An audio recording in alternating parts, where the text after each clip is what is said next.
Hey, what's up, dudes? It is Straturday Night Live.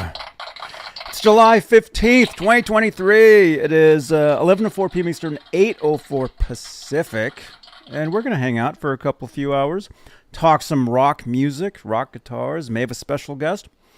We'll see. But hey, if this is your first time here, smash that subscribe button, smash that thumbs up. And yeah, we do giveaways too. So make sure you're in the chat, participate in the chat, like Larry Riker, like the Big P, like Ronnie Parker, like Janice Lala. I see you guys. All right, let's do this. This is Straturday Night Live. Hey, this is Ricky Rocket, and you're watching my buddy Johnny Bean right here on his channel.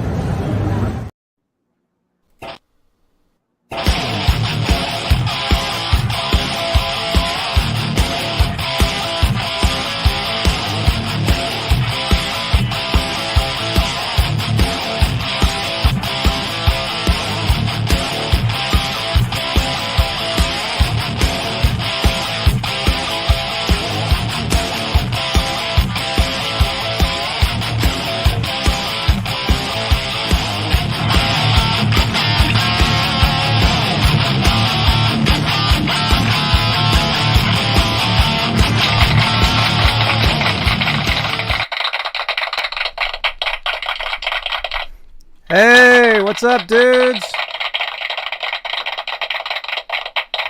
Who's Ricky Rocket? Ricky Rocket, he's the guy from Def Leppard. Right? He is, yeah, sure is. Actually, he was a very cool dude. I ran into him at the NAMM show this last time. Said, hey, can I get a channel ID? He did that, and he wanted to do it again. And I'm like, oh, no, it's cool. I should have been like, oh, yeah, but he was so nice. He was so cool. Oh, I thought you were being funny. No, Ricky Rocket's poison, Johnny. I know. Yeah. I know that. Oh, I thought you were being... Okay, yeah. Now I get it. Yeah, I know who he is. Yeah. Oh, my God. Oh, my goodness.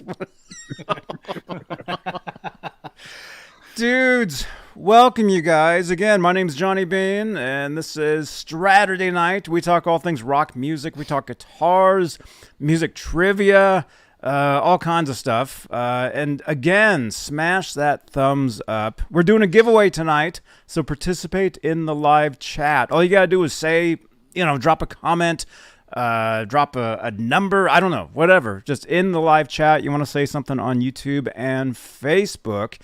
And again, we are very, very, very close. Well, actually, we just passed 10,200. Now we are on to 10,300 YouTube subscribers. So make sure you smash that subscribe button.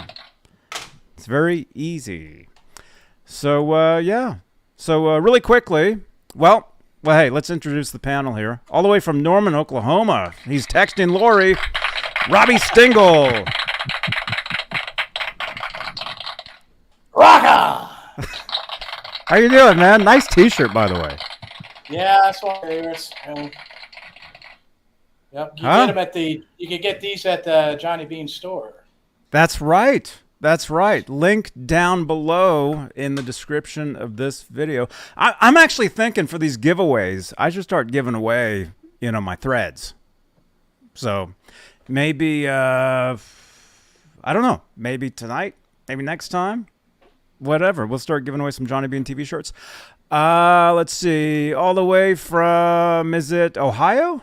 Yep. Ron Gunner, everybody. What's on your shirt there, Ron? What's on your shirt? Jackson Guitars. Oh, right on, dude. Dude, how have you been? How's that new interface working out? Sounds really good. That sounds great. Well, I'm working on it. It's working fine. So we got Johnny B. Maybe nice. But sometimes I feel like I fell down a wall. Well. Oh no. Oh my gosh. Ned! Come here, Ned. Mr. Mick! Mr. Mick! Hey! White Bailey! There's Lori! What's up? Lori, Robbie was just talking about you. All the way from, where in Arizona? I know you're in Arizona. I'm in Jim's Peoria, just outside of Phoenix. Peoria, Arizona. It's 40 grit. Excuses to everyone. Hello. Yes. Yes. Nice t-shirt, by the way. We're all wearing awesome t-shirts tonight. Yeah, this was acquired at the Mammoth Show here in Phoenix. Thank you. Oh, right on. I didn't stick around for Alter Bridge. I'll be honest. I'm an old man. I had to leave as soon as Wolfgang was done. Had to be in bed by 6 o'clock. Well, that's how it goes these days. I know. I'm tired already. Good night. Good night, everybody. See you later. Just kidding. That's hilarious. Oh my gosh. Thanks yeah, for coming, man. folks. Thanks for coming. Thank you, everybody, for being here. Again, smash that thumbs up. Dwight Smash Bailey's that subscribe. Here. Hello to Dwight. Hello. Hello, the big P. Dwight Bailey. Where's the sound for it? Right? Yeah. Let's see. Michael Patterson. Again, Lori's Mishmash. Welcome. Robbie, you want to get it out of the way? Yes, sir. I certainly would. But if the numbers start dropping, though, we're all right, play us in. Play us in. I want to play this song for Lori. All right, Robbie has a song today. dedicated to Lori. Well, Here I we wrote go. it today. But she's saying hi to Dwight Bailey. Lori, say hi to Robbie. Oh, there we go. There we go. There we go. All right, play us in. Here we go. Here we go.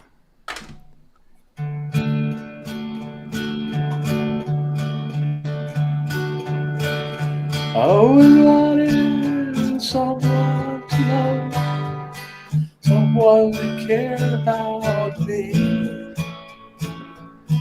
I often wonder what I've done, what it is I can't see. Most of all, I love fair to you. They care about me more than most. I truly love all you do, but sometimes I get the ghost. Raise your glass, make a toast. Raise your glass, give up the ghost. Raise your glass, make a toast. Raise your glass, give up the ghost.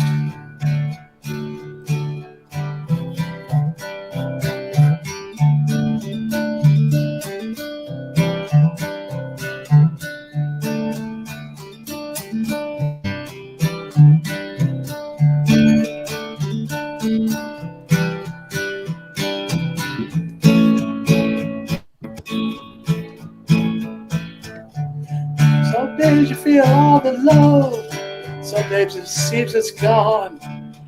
But your life, love is from above, and your love will go on.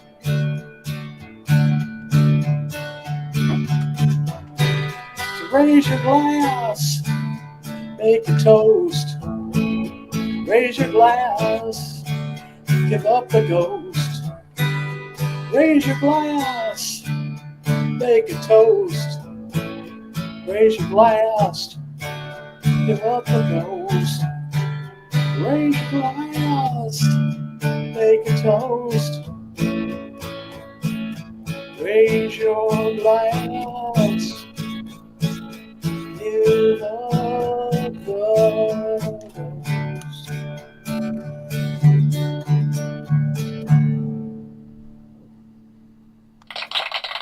Nice. Very nice. Thank you. Thanks so much. Nice, man. There you go.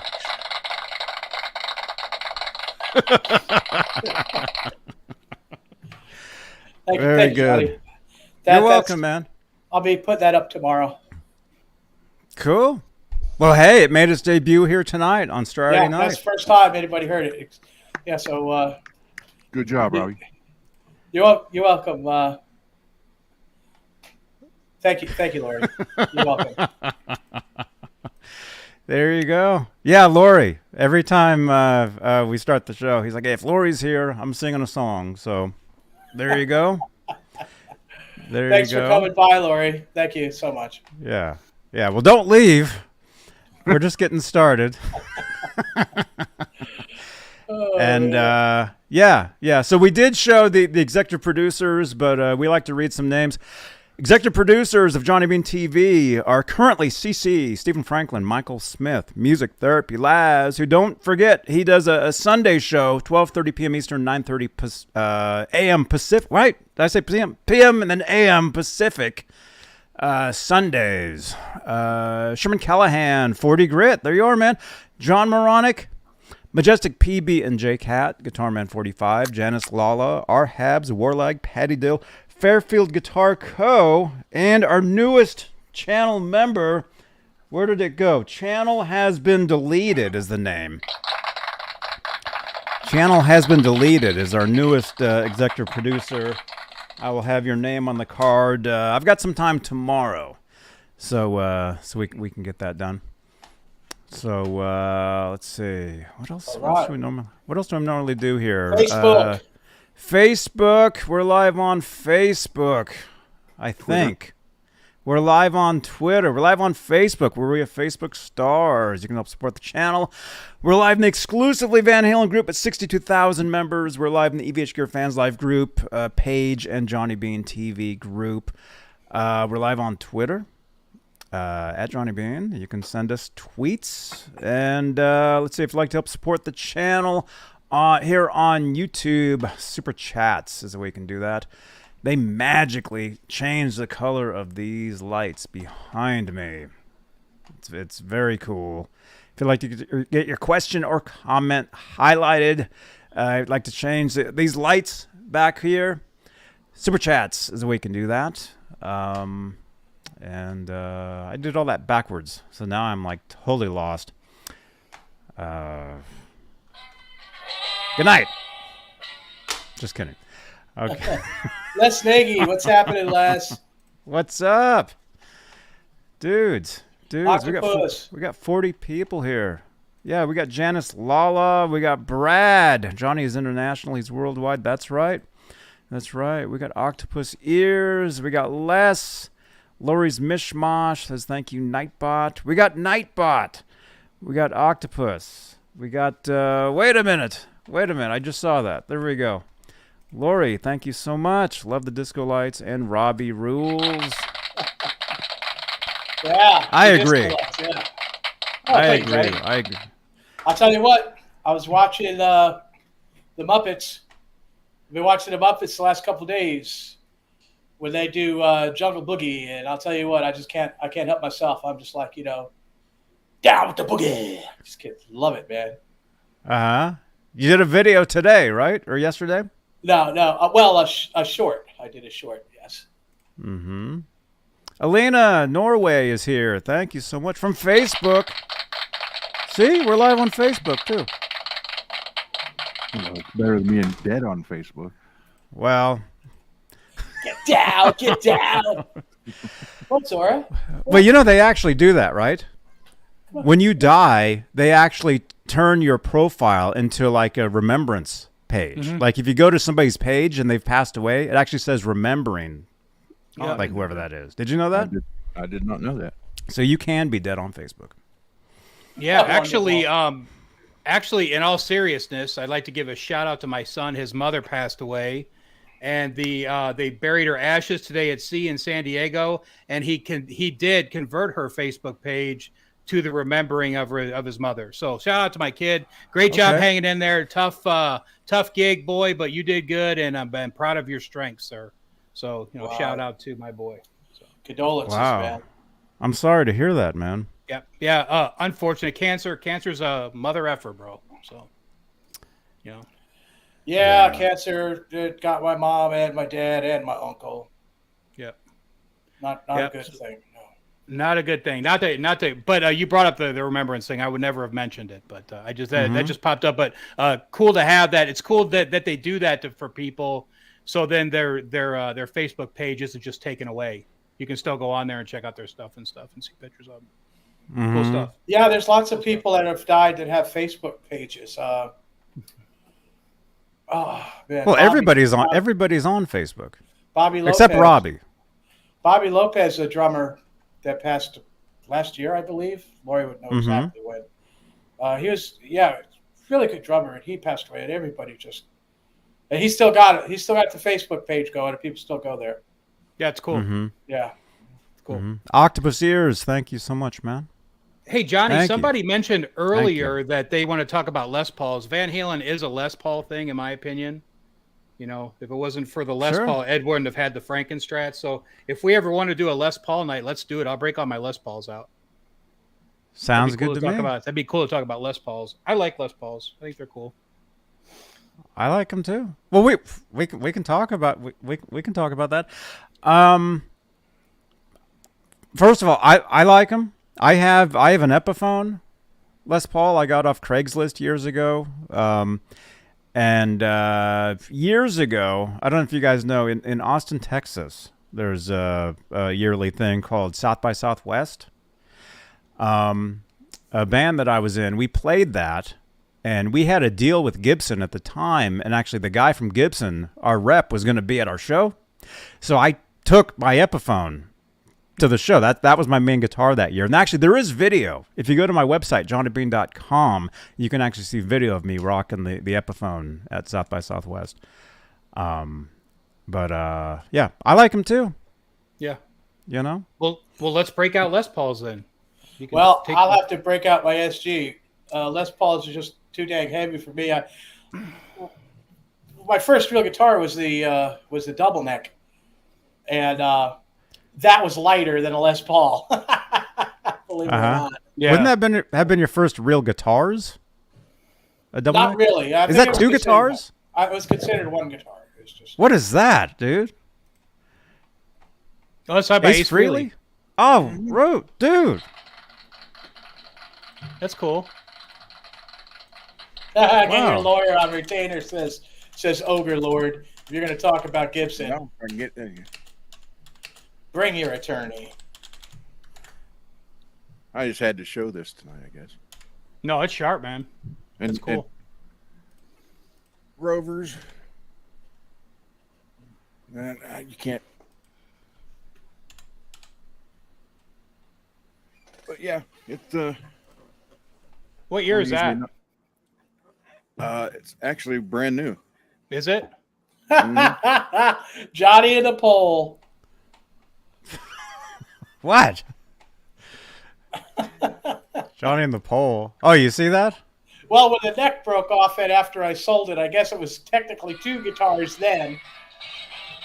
But this guy actually took the neck. Oh, that reminds me.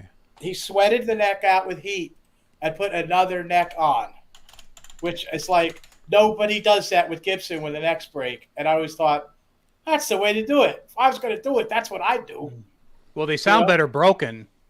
They sound better repaired. You know, the guys that no, I'm not kidding you. No, ask. There's plenty of stuff on YouTube about that.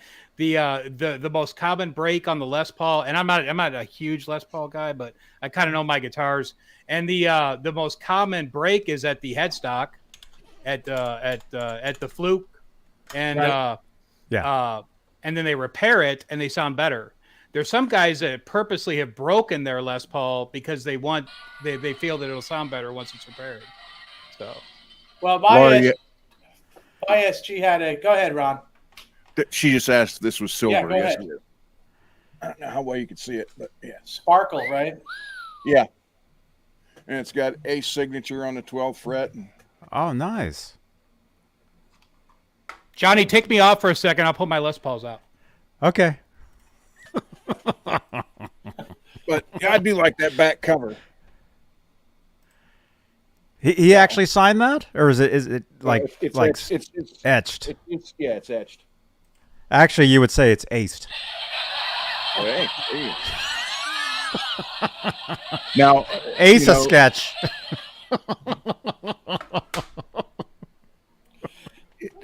Ace is the original reason I decided to even play guitar. 74, cool. 75. Mm-hmm. Not so much, like he didn't have the talent of Eddie or Randy for that matter. But the fact that he was, they were 7 feet tall and the big stage and all that, it was like, yeah, that's what I want to do. So Mm-hmm. that's how that started. Right. I know a lot of people where Kiss was like the band for them. Ace Frehley was their guitar hero, and then when Van Halen came along, it was sorry, Kiss. Yep. Sorry, Gene. It was Van Halen. I was into Jimmy Page. I was into Leslie West. I was into Steve Howe. I was into a lot of different people at that time. Yeah. Mm-hmm. Yeah. See, I'm too young to have been into Kiss first. For me, it was Van Halen, and then I discovered Kiss later. And then didn't Gene try to get them signed? Yeah. Didn't he finance something for him, and then they wouldn't sign him? He financed a demo for them. Okay. He took them to New York to showcase for Bill Aucoin, which was their manager at the time. Bill Aucoin had just signed a band called Piper that featured a guy named Billy Squier. Okay. So he's like, "Oh, we just signed them. We're gonna have to pass on them." So they passed on them, but they still had the demo that they were using. But if you ever listen to the Van Halen Gene Simmons demo, it sounds very much like Kiss.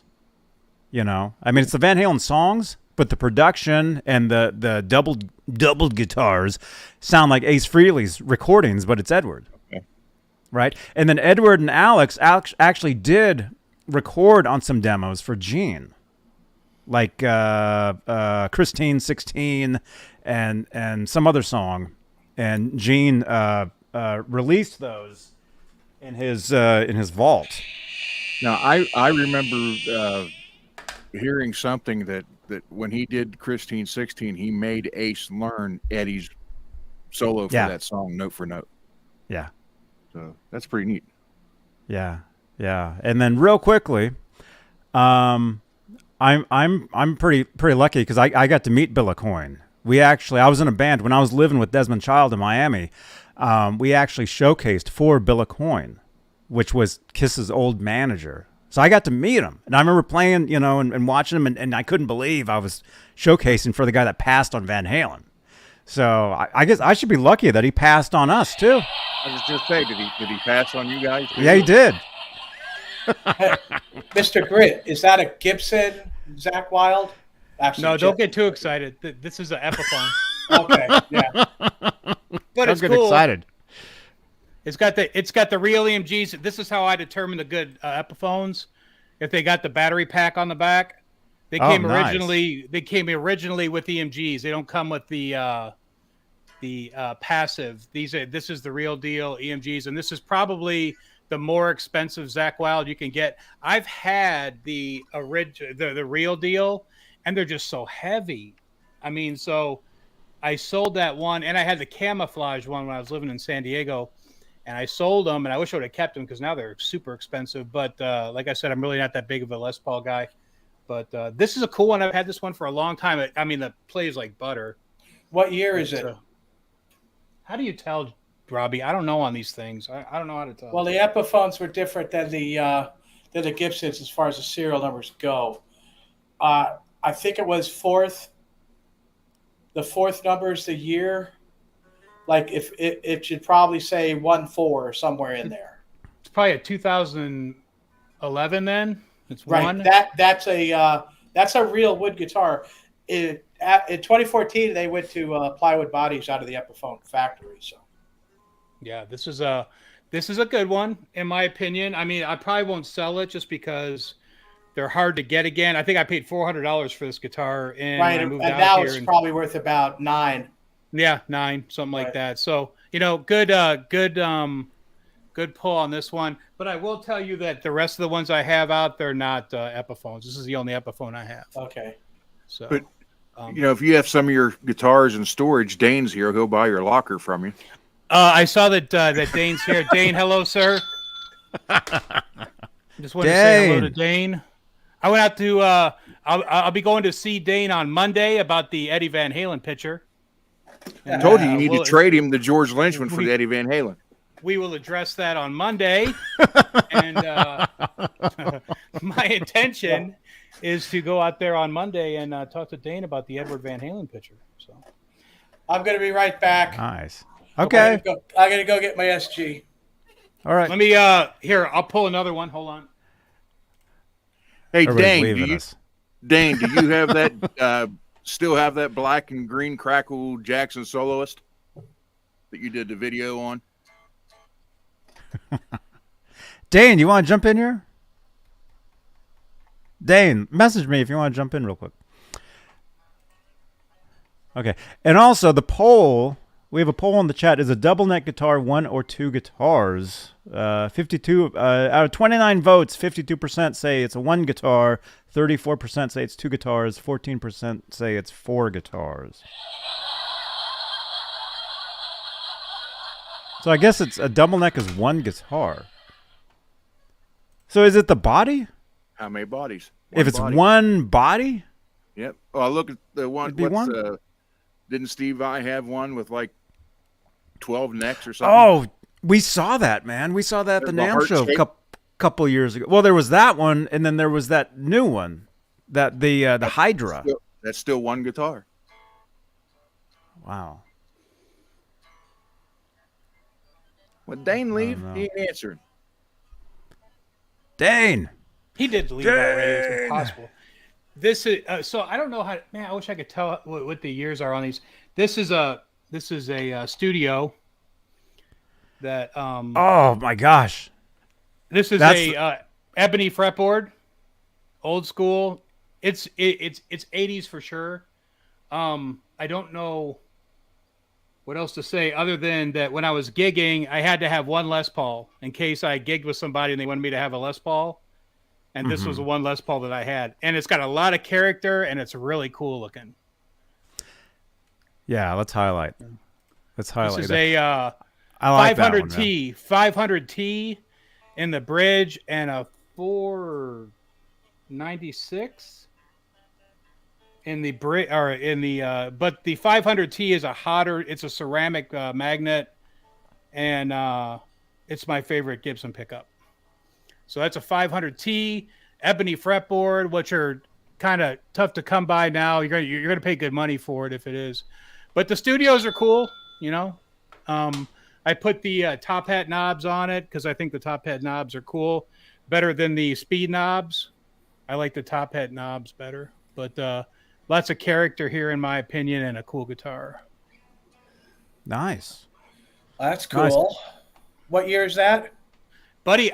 How do you tell on these now? I know you're the master. So, all right, you look at the serial number on the back of the head. You look at the internet. Now, assuming that serial number is. Hey, Robbie, Lori's asking you a question. Be right back.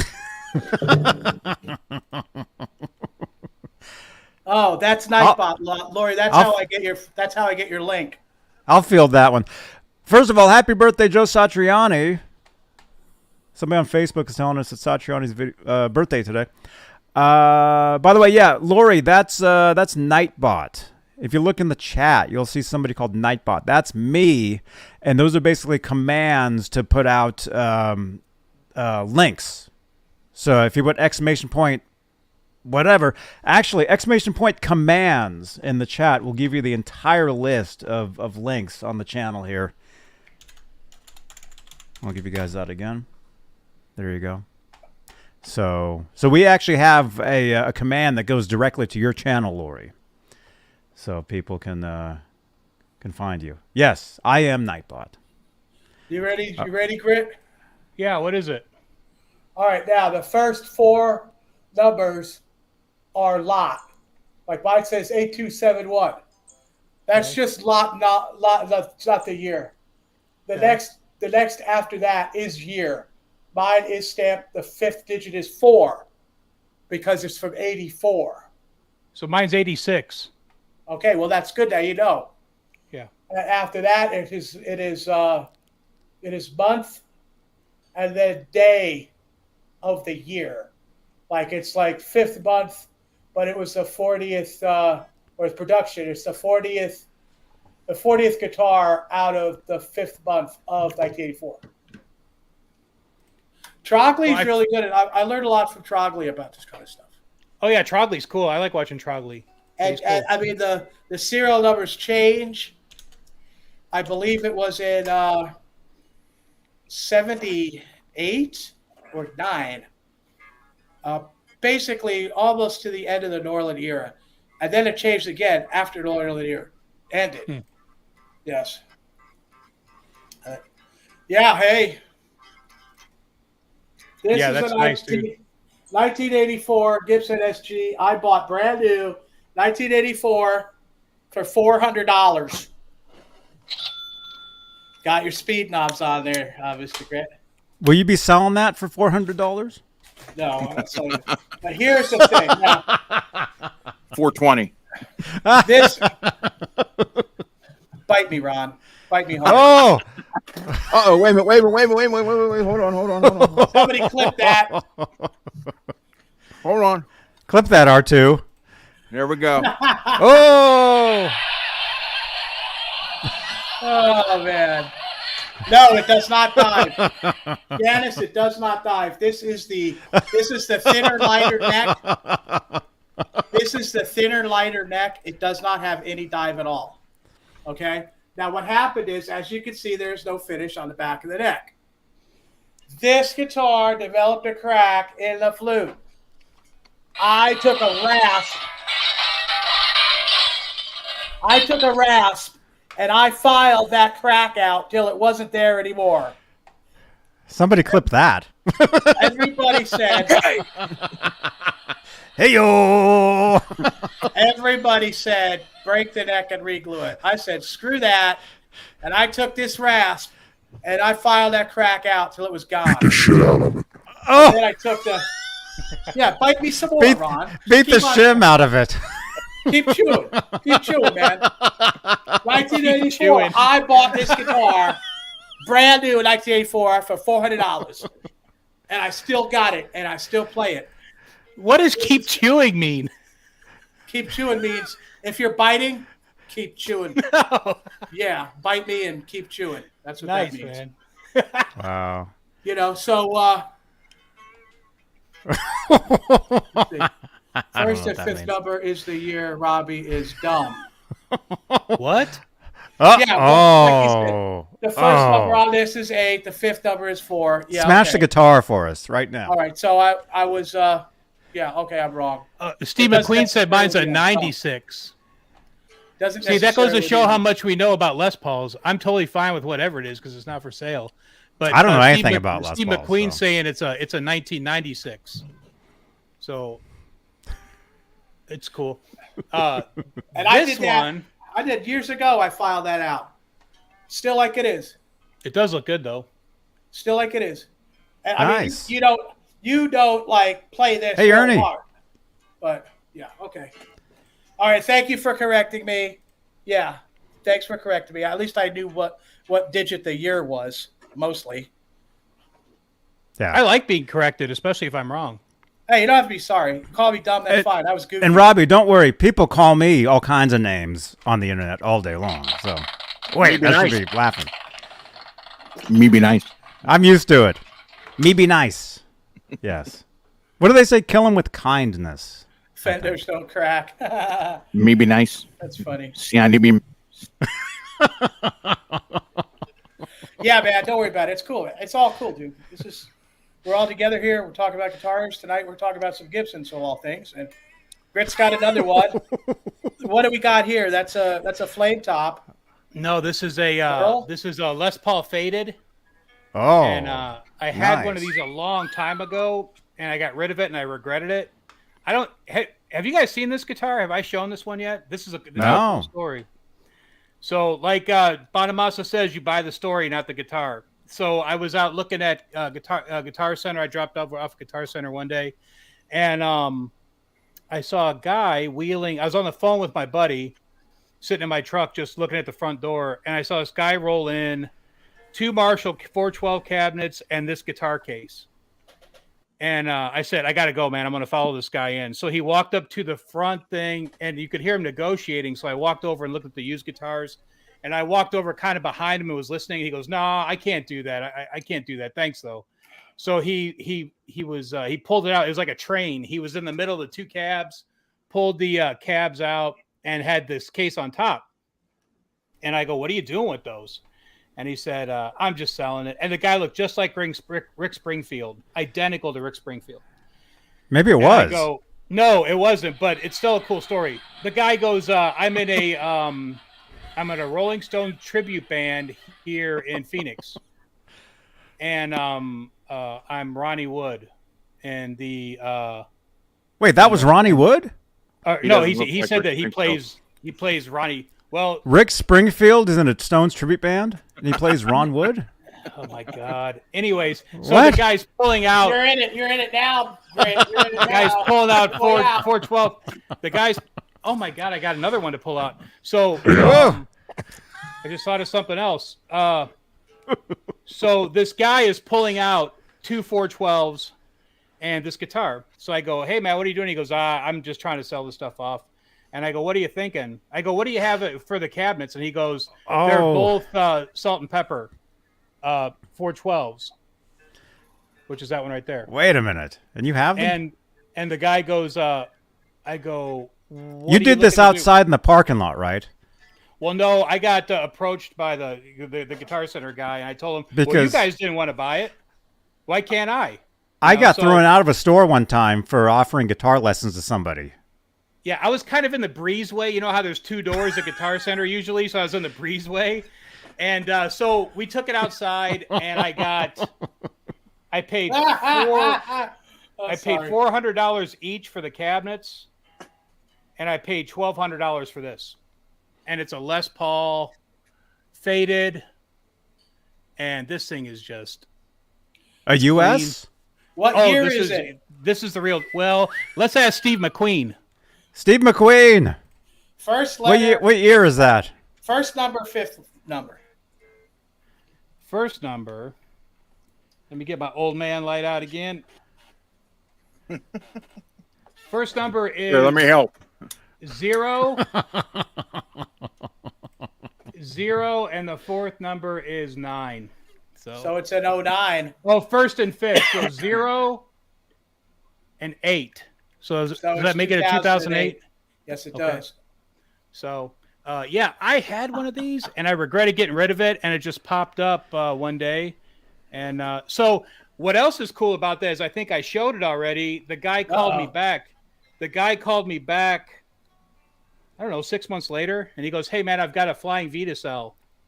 I showed the Flying V, right? The custom shop. I don't know. I don't remember. Well, I'll break it out. But yeah, Don't break it. Guy was super cool, and we still talk, and he's a nice guy, and he's in a Rolling Stone tribute band here in town, and he's a cool guy. So Oh, cool. He plays Ron Wood. he plays Ron Wood. I think that's right, isn't it? Is it Ron Wood, the other guitar player in the Stones? Ronnie So Wood. yeah, Yeah. so he plays Ronnie Wood, and Does he look like him? No, he he's a looks like killer Rick guitar Springfield. player, dude. This guy's a killer guitar player. Oh, he looks like Rick did look- Springfield. He did look like Rick Springfield in civilian form. Now, once he goes into the Rolling Stones form, I don't know, because I was going to go watch him play. That's a And How come he's not in a Rick Springfield tribute? He should could be. be Because Rick. he looks just like him. My girlfriend used said to that say. too. He came What was over that? one night, and she was like, "He does look like Rick Springfield." So I was like, What was it he used to say? It's like, where did I find a woman like that? Yeah. Jesse's girl. That guy, what's that? Tim Pierce was his guitar player. Rick Oh, Springfield's really? Guitar player. Yeah, man. I mean, you got to watch his videos, dude. Tim Pierce is that guy's a legend, bro. I mean, like I've been doing I met him at the NAMM show one time. crams Yeah. on him. I've been doing crams of knowledge on that guy lately, just because I think he's first of all an excellent instructor, and then he's he did the solo to Runaway. the original recording. Bon Jovi hired him On the 'cause album? He was in town. Yeah, he was. So he in was like a town for Rick ghost? Springfield. Was he like a ghost player for? Oh no he way! was in town for Rick Springfield, and they said, "Hey, John." So John Bon Jovi's brother owned the recording studio. I forgot what the recording studio was. I met his brother. Yeah, when so I was he living owned at the Desmond's recording house, we went over to his brother's. I've been to that guy's house. Yeah, The yeah, brother. That guy, yeah, apparently he's some kind of recording legend, and Bon Jovi was recording in his brother's studio, and they brought Tim Pearson to record the Runaway song, and I guess he laid everything down on that rhythm and lead, and on his videos, go watch it because he plays it. He plays the solo first. And he goes, "Yep, I recorded it, and this is the story," and it's a really cool story if you go watch it. So it's a really cool story. Nice. But I thought Rick Springfield was cool, man. I mean, hopefully people aren't bagging on him. I thought Rick Springfield was he is cool. Yeah, he was cool, dude. He is cool. I got one more. Or actually, I got two more.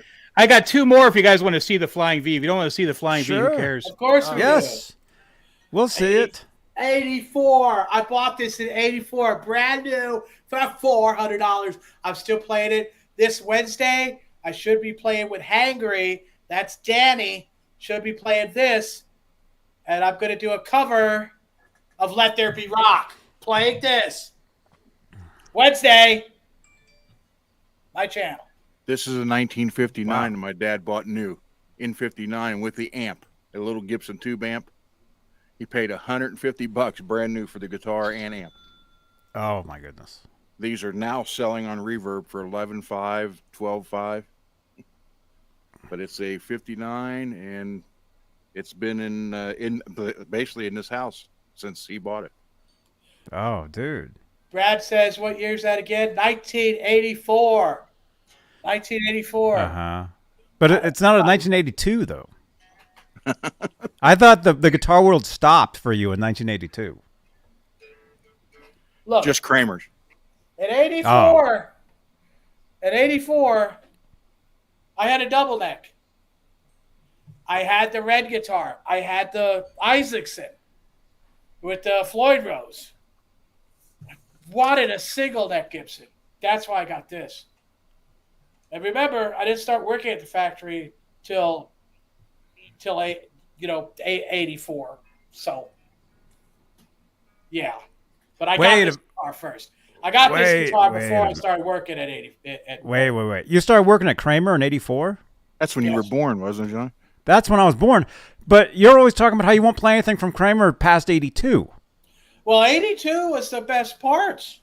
You know, I mean, this is 80. So were you at work every day, like, putting stuff 85. together going, nah.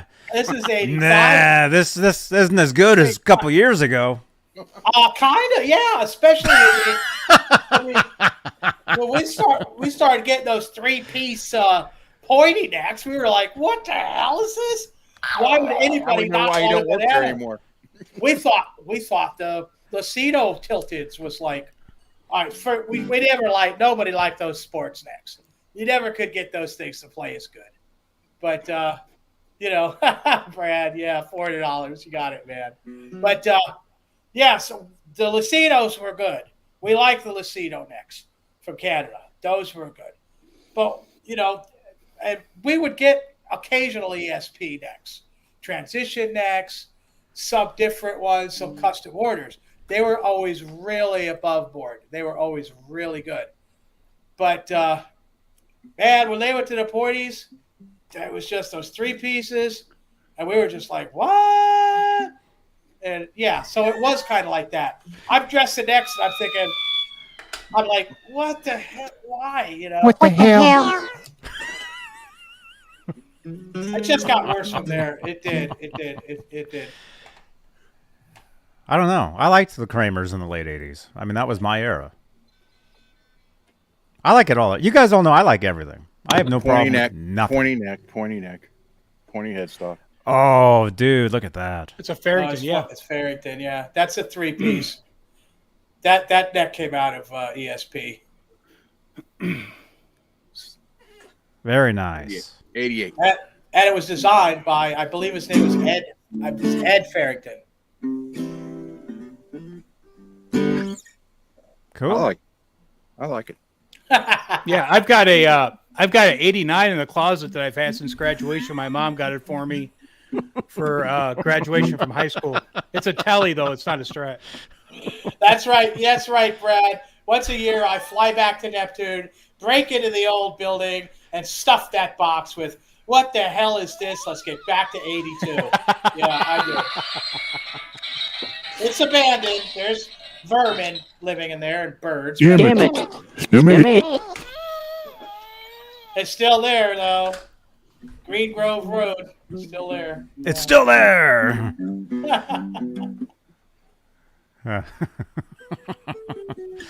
By the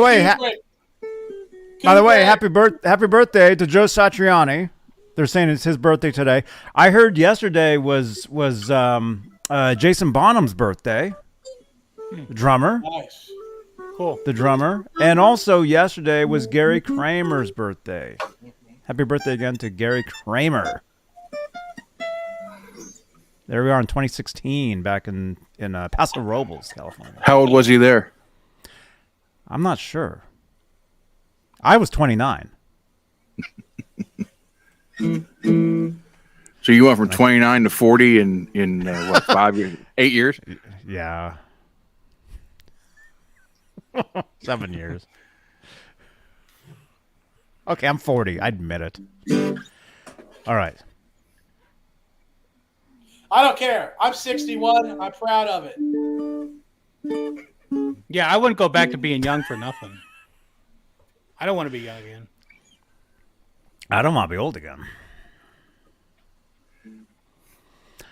All right, that's it. Later, everybody. This is the Floyd.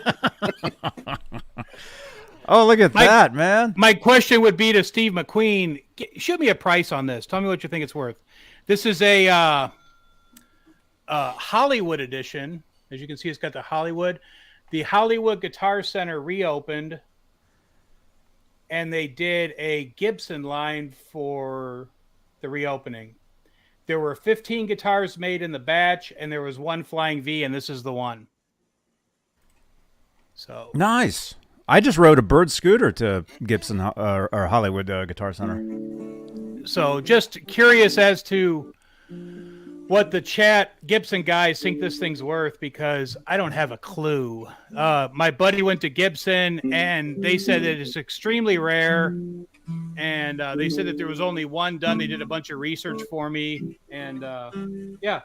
So I'm just wondering what everybody thinks it's worth. I don't know. I know what I paid for it. You think so? Yeah.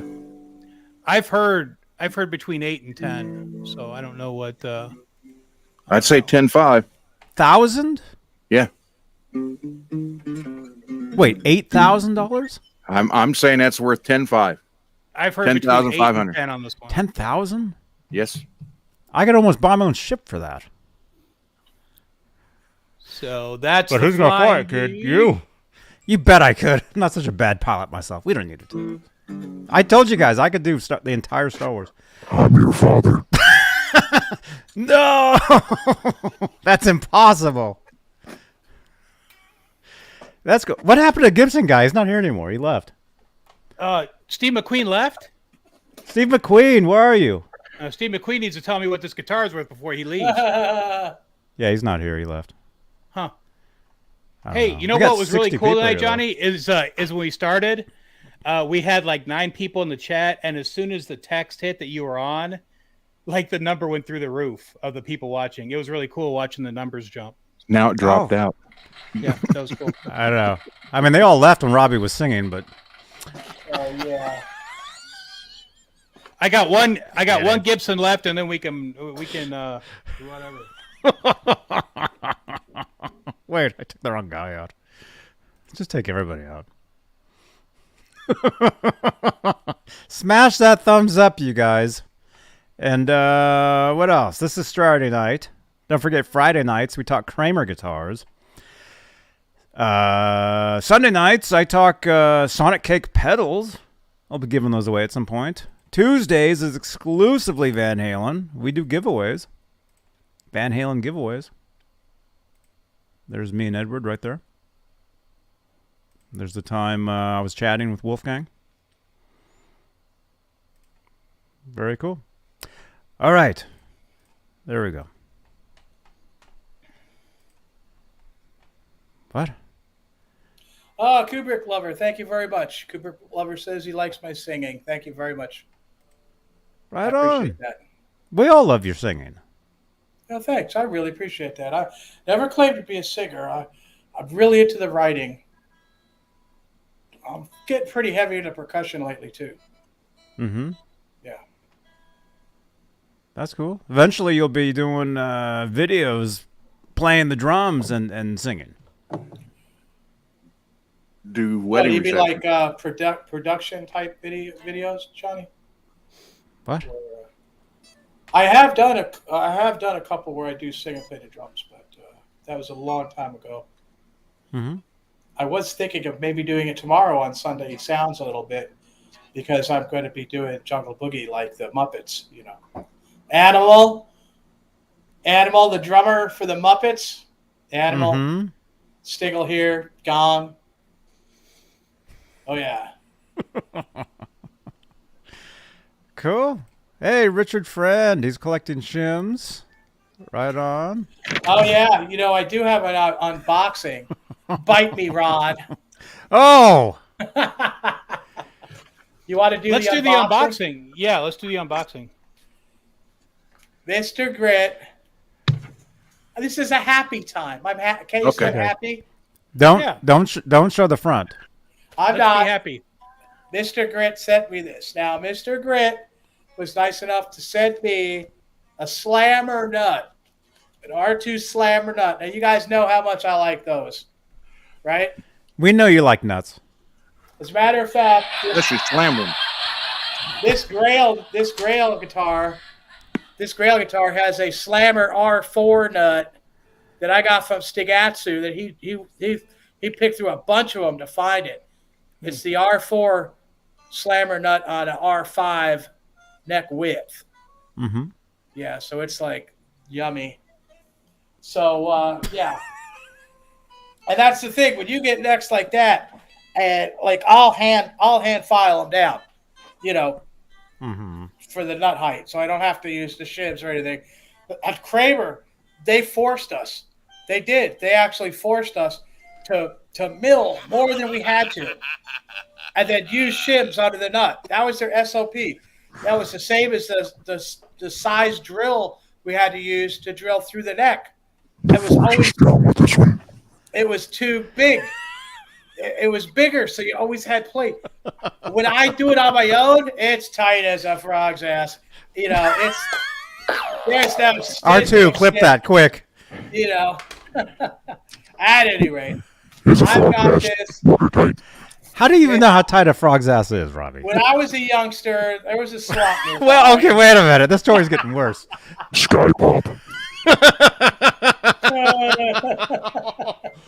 Oh, thank you, Richard Friend. I do take pride in my hairstyles. Oh my god. Yeah, I've got very healthy teeth. So is a frog's ass watertight?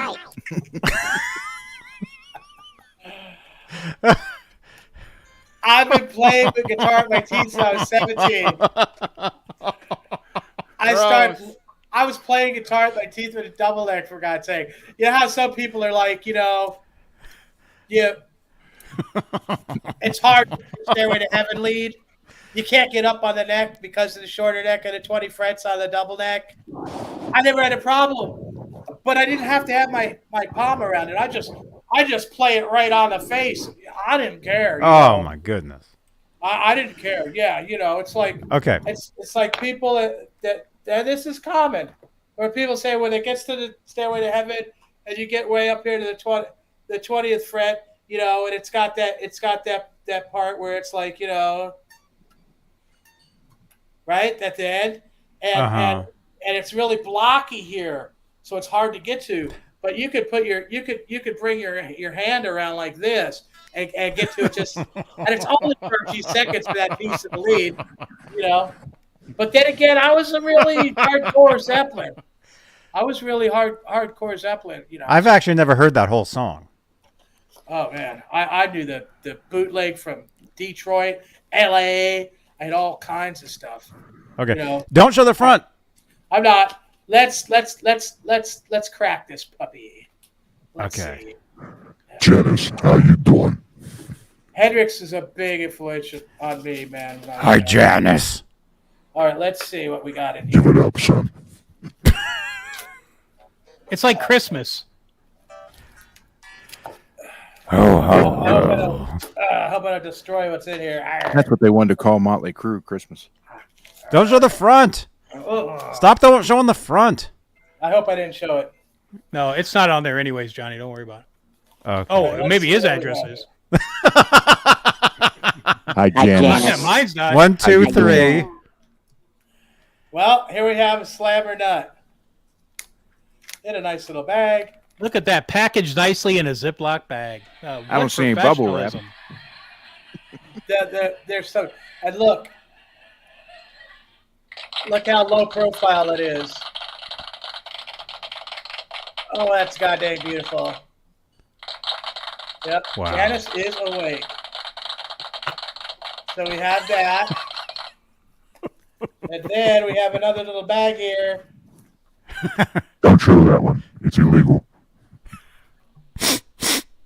You guys are going to like this. Boy, this is a really From the tight White bag. House. Frog type thing. All right, look at this. 2 Floyd chips. Oh, The grit.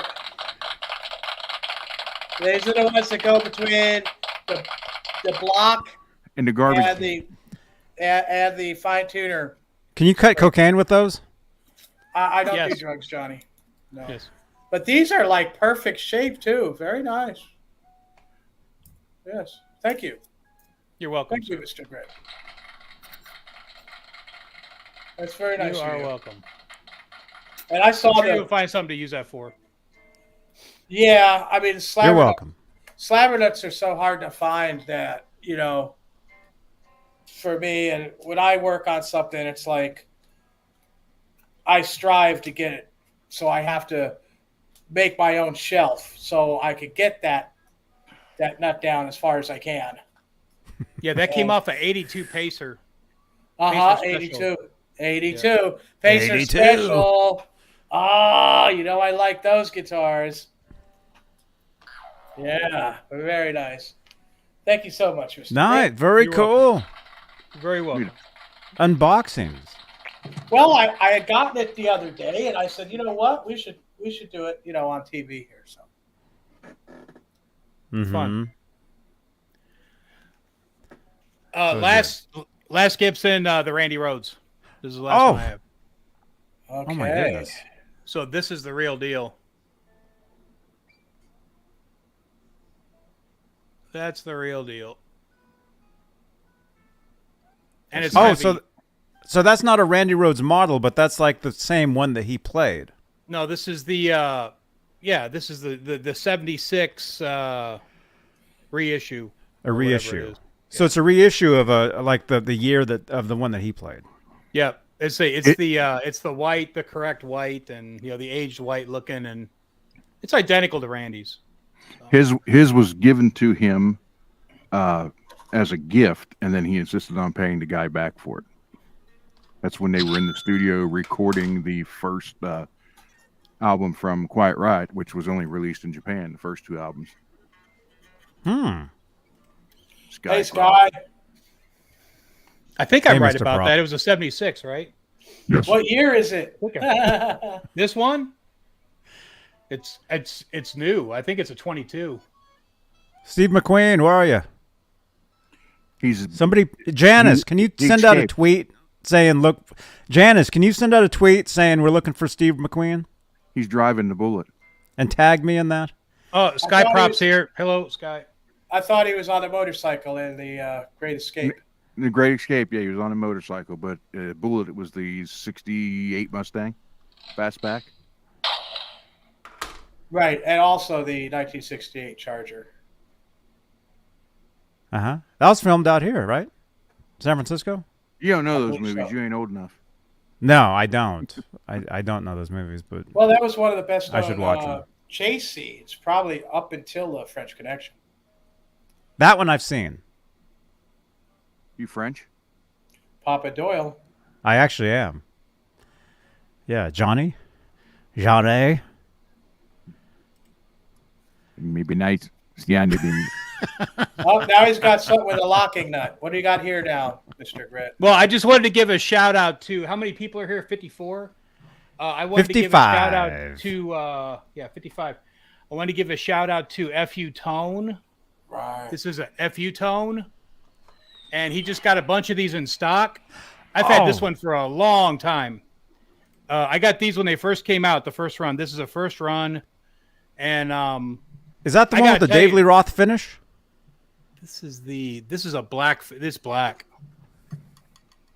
It's black. So I mean, like the cool upgrades on these, kill switch, coil split for both pickups, throw switch, volume knob, obviously, FU tone pickups on PMS mounting systems, which we talked about last week. Oh yeah. Okay, so if you think about the upgrades on this guitar, it's absolutely ridiculous as far as like what you're paying for it versus what it costs to buy these parts. Titanium inserts for the Floyd Rose, they're titanium. Mhm. It's a made in Germany Floyd Rose. Big block. I think it's a 42. I lowered the action on this, and I had to take the cover off because it was hitting the cover. So you can either change the neck angle or take the cover off. Instead of changing the neck angle, I thought the playability was pretty good. So I just decided to take the cover off anyway. So I pulled the cover off. But they do come with clear covers, so you can see the trem stop, which is right there. And they come with the red heavy springs. I'm not a red spring guy. I like the black or the natural Floyd. But brass claw. The upgrades on this guitar are really cool. So I mean, if you're looking for a really cool 80s and the pickups are great, they read very similar to the Wolfgang. So if you like the Wolfgang pickups, they read very similar to that. They're like 14, I believe. See, I think that's that about covers it. But the headstock's cool, fishhook headstock, FU Tone Pro. So just to give a shout out to FU Tone, and plenty of these in stock. He's got all the colors. I think they're black, red, white, green, yellow. I think there's a natural. I just like the black. But if you're in the market for one of these, I would definitely endorse it. And being a guy that kind of knows about guitars a little bit, I would definitely endorse these and say they're cool guitars to have one of, and very versatile. So I mean, this is a one guitar for a gig. You can pretty much accomplish it all with one guitar. Anything that you're going to be doing, this would be the one. So. So that's that, sir. Very cool. The FU tones. FU tones are cool guitars, man. He's got good stuff. Yeah, I played one or two of them at a NAMM show a few years ago, and then we actually have a channel ID from Adam. Here, this is Adam from FU Tone. Hey now, Adam Reaver, fu-tone.com, and my less crappier promo reel for Johnny Bean TV. You're watching Johnny Bean TV. Check it out. Thank you, Adam. He watches these shows. He might be watching this right now. I don't know. Yeah, Probably. he's cool, man. Yeah. Cool guy. I just got. Great stuff. I put those pickup mounting systems in the Friedmans, and I just bought 2 more. So I got 2 more on the way because, like I said, I like to keep a stock of stuff because you never know when you're going to land on a guitar and need the parts. So it's good to have a stock of parts. Always a good idea to have a stock of parts. Maybe not as much as I have, but it's always a good idea to have a stock of parts. Well, they kind of grow on you. I mean, there's a while when I was just scooping up any Floyd Rose that was like 84, flat black, chrome. I was 82. just grabbing them all. Buddy, I've got a major problem. That box over there See that box over there in the corner? The All that stuff Tupperwares. sitting on top of a big box, that green box. Yeah. There's about 90 pickups in there. Oh my gosh. That's a lot of magnets. Yep, and stored correctly. I bounced it off my friend Chris Justice, who I work with at SIR. I said, "Hey man, if I'm going to store all these, what do you think?" And I told him how I was going to do it, and he goes, "I think you're 100% safe with the way that you're doing it." So stored correctly. Thank you. Oh. What's the wrong way? I wouldn't stack them on top of each other. I've got a separator between them. I've got a 2-inch separator piece of rubber. You know, like that the stuff you cut out for like guns and stuff. You know, Ron knows what I'm talking. Well, Ron's playing guitar right now. Sorry about it. I'm listening. I'm listening. But there's a piece of separator that I've got separating all the pickups. So I may have a few of those myself. yeah. I'm not going to show it this time, though. I mean, it's in the case over there. I guess I could share something with you guys. We already know. I don't. I've got over 8,000 views on shorts today. I've broken 8,000 views on your shorts? I've broken 400,000 views on my channel. Oh my gosh. Way to go, Rob.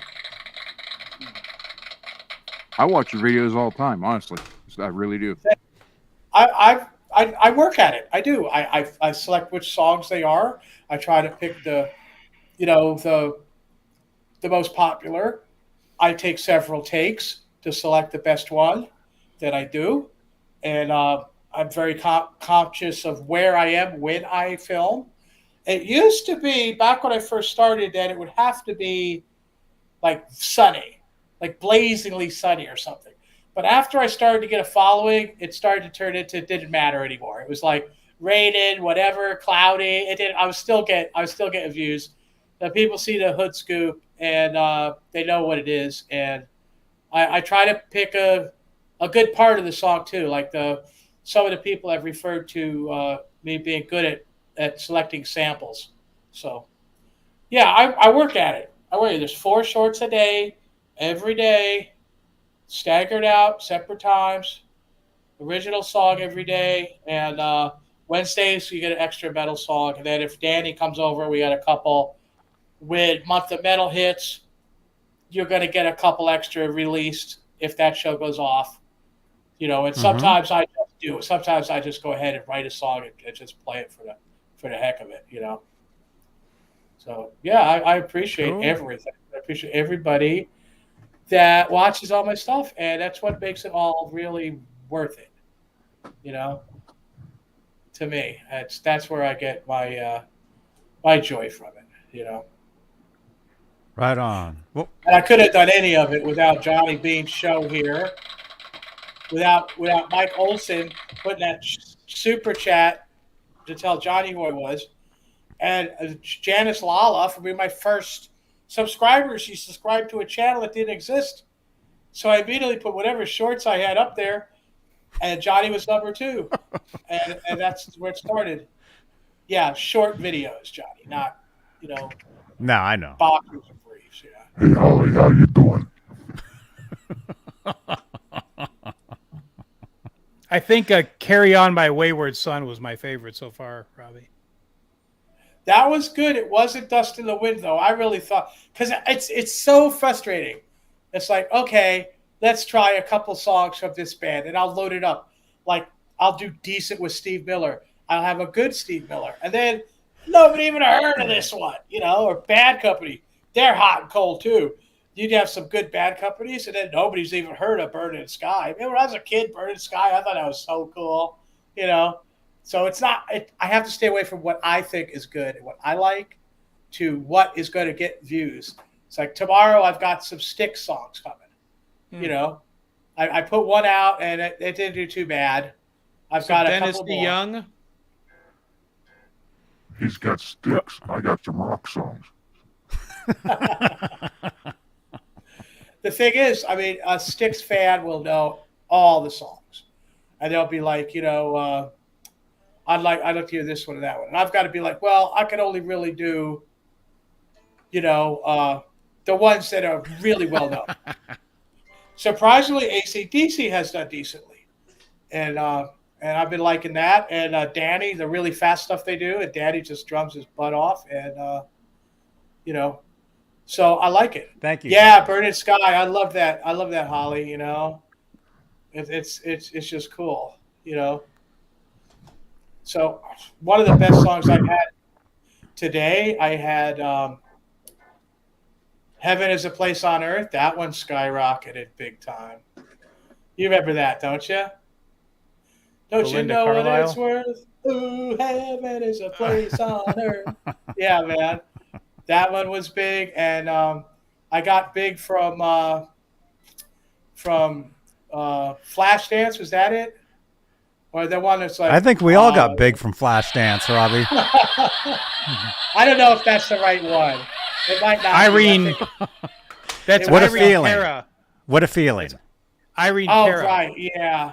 I'm passed thinking away. of... Or Maniac. I love Maniac. I was almost this close to doing a cover of it. I'm thinking of maybe doing it because I don't do a lot of covers anymore. But I've got that pretty well figured out, and I'm still considering doing that one. That song brings tears to my eyes. It really does. But I'm thinking of that. I had the time of my life. I've never felt this way before. Remember that? Oh, that's Dirty Dancing. Dirty. Yeah. Yeah. Okay. Yeah, Patrick Swayze, right? Yep. Yes. Well, no, I don't think he sang that, did he? No, He was in it. He's saying was in he's it. saying She's Like the Wind. Wow. Patrick Swayze saying She's Like the Wind. That's him. Which is also from Dirty Dancing, right? Or yeah, Dirty Dancing. I never saw Dirty Dancing. Although a fake Sammy Hagar account just followed me on TikTok That's awesome. just now. I get followed by all the fake accounts. It spelled Sammy with just one M. That's how you knew. It wasn't even spelled that, but it was his photo. I saw it. It just popped up on my phone. And Janice Lala never sees shorts. Robbie, stand up.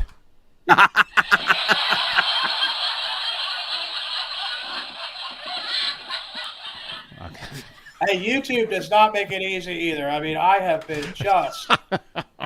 just been kicking myself trying to get views.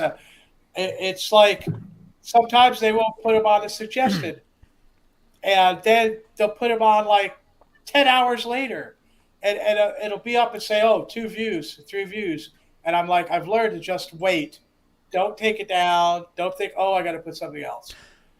I just stay there. But if it's something that people really like, they'll get it right away, and it'll boom right up to 1,000, like in 15 minutes or something. That's what I'm kind of striving for. Mm-hmm. But yeah, summertime, people aren't watching as much. YouTube's getting a little more stricter on what they put on suggested, and it hasn't really been easy, but nonetheless, I enjoy it. Like Johnny told me a long time ago, if you want to build your channel, if you want to get the subscribers, and you want to get the views, you have to do the work. And I dove right into that, No, Robbie, I said you have to take your shirt off. And it takes 17 years. But keep that shirt on. I like that shirt. Well, no. No, but yeah, other than that, sure. You get some pretty lady with a guitar in a swimsuit, and she's going to get 4 million views in 10 minutes. That's just the way it is. 10 seconds, not 10 But minutes. I mean, for me though, for what I'm doing, I'm trying to do it like I have content with the shorts where I actually sing a song in each one, try to have good scenery, try to be entertaining, Mm-hmm. So. Hey, Larry Riker was commenting on Gibson Les Pauls. I mean, maybe he could tell me how much my Flying V's worth. Hey, Larry's cool, Oh, man. I think he's the one who was asking to do the Les Pauls. Anyways, hey, this one, I was thinking about this one the other day when we last week we were talking about Cinderella. So this is cool. So back in the day when I was young, I didn't turn my flashlight off. Back in the day when I was young, I liked Cinderella a lot. and somebody made a comment about Jeff LaBar, and I think Robbie said that he had heard something, maybe it was Ron that said that they said that Jeff LaBar wasn't a big part of Cinderella. Hey, man, I thought Jeff LaBar was super cool because he liked Kramer's. First of all, he was a big Kramer guy, and when I met him in San Diego, he pulled me backstage. I went backstage, and he showed me his red one, and he had told me that his mother bought him that for graduation. So the red, I believe it was a Pacer, or maybe it was a Beretta, but it had 2 humbuckers, so I think it was a Pacer. But it was red, and he said his mama got it for me. He said he still had it, and we talked for a little while. And then fast forward probably, I don't know, 10 years, and I was sitting, when I first moved out here, I saw the Cinderella Nobody's Fool video, and I remembered how much impact that video had on me when I was a kid, like how cool I thought Jeff LaBar looked. You know, he just had a cool look. He kind of looked like Ed sometimes. You know, he kind of had the, like Eddie Van Halen look, and I just thought he was cool. But that guitar in the Nobody's Fool video, I fell in love with, and so I built it. And this is identical to the guitar that's in the Nobody's. But the story gets cooler.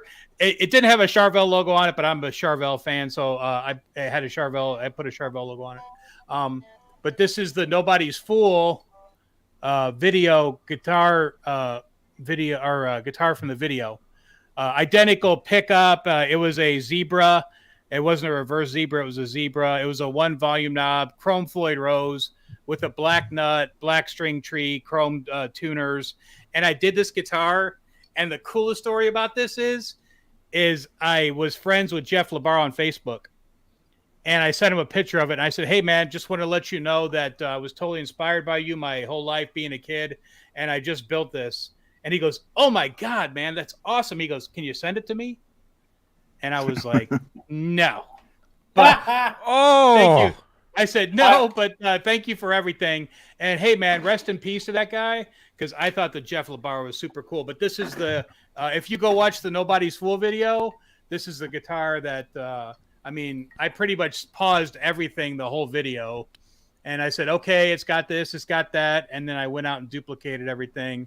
And I just think it's a cool looking guitar. That's a Friedman Triple D, which is super hot. It's like I think it's 17K. I think this one reads 17. So super hot pickup in it. And it's this thing's a player. This thing plays really nice. So well, that really wasn't good. Me. It wasn't me. I have no authority on Cinderella. I think it was Ron. I think Ron was talking about it. No, it was what Eddie Trunk said, that there was a guy at Quality Show and wanted to know why he wasn't doing a big thing about Jeff LaBar. And Eddie Trunk just basically told him it's because he wasn't that, like influencer or something. I don't know the exact words, but it kind of shocked me because Eddie usually doesn't talk like that. Yeah, I've still got my comments from him on Messenger. I never deleted it. I used to talk to him. He used to talk to me, like I would text him and probably a couple days would go by on Messenger and he would respond. And we would talk about stuff. And he goes, hey, man, I am the #1 reason why we never got back together. I had a drinking problem. Tom didn't like it. He said, but I feel that I was the cause. And blah, blah, blah. And I was like, hey, man, whatever. You guys need to just get back together. How cool would that be to have a Cinderella reunion? And unfortunately, it didn't happen. But I thought Jeff LaBar was super cool. I thought he was a cool dude, man. I keep stuff like that, too. I still have voice message from Dennis Klein on here from one of my guitars he was working on. Wow. Well, I may have coming the last guitar that he ever painted. I paid him for a body, and he was doing one, and it's kind of like skeleton dead thing type deal. And then he passed, and his daughter told me she's going to sort through all his stuff, and if she can find it, she'll say, go ahead and send it to me. That's cool, man. Yeah, I like. I thought Cinderella was pretty cool. Eddie Trunk, man. I mean, like I don't talk smack about people, but the bad thing about Eddie Trunk is he knows everybody, and he lets everybody know that he knows everybody. I mean, that's like one of the things that you don't do, in my opinion, when you're a face of something. You know, you sit there and say, I talked to Warren DeMartini the other day, and I've known Warren and blah blah blah. Hey man, I don't need to hear the background. Let's just get down to brass tacks. You know what I'm saying? Just tell me what's doing. You realize you're on a panel on Johnny Bean's show. Yeah. It's okay. Yeah. And we have this. Hey Johnny, how are you? Wish you were at NAMM. Hey Johnny, how are you? Wish you were at NAMM. Hey, by the way, I know every guitar guy out there, and we all go way back on everything. And okay. Anyway, You don't talk smack on anybody. That's good. I actually told him to say that. I know. I mean, I know what you're. I know what you're saying. Yeah. Kurt Rock said, "I agree, 40 grit." So at least Kurt knows. Kurt knows what I'm talking about. People do say a lot of stuff. Well, It's a 40 rant. Yeah. well, you know, Eddie Trunk, they do have a new show now on YouTube called That Rocks. I saw You've it. seen It's that? with the old panel. It's with the old panel from that metal show. From that metal show, right? And if you look at their chat, their live chat, a lot of the chat is like trolling them the entire time. Oh no! But yeah, well, there you go. Yeah, Are they trolling Eddie, or are they trolling? They're not. Yeah, Trolling Florentine. Everybody loves all of it. All of it. Yeah. What's the other guy's name? Jameson, Don Jameson. Don Jameson. Yeah. Yeah, I think they're cool. I mean, I loved the metal show. I like the stuff that they're doing. I mean, I can understand what you're saying. I mean, when you do a show, you know, when you're sitting here and you're like, I know so and so, I know so and so. You don't need to do that. Well, I'm not bagging on Eddie Trunk, but I'm just saying I'm not bagging on. But hey, man, the guy's got knowledge like nobody's business.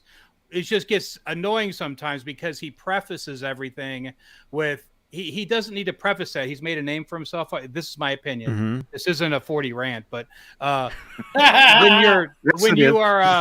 when you are an established figure like that, you don't need to preface everything with how long you've known them, and in just my opinion. So. Well, see, I still need to do that.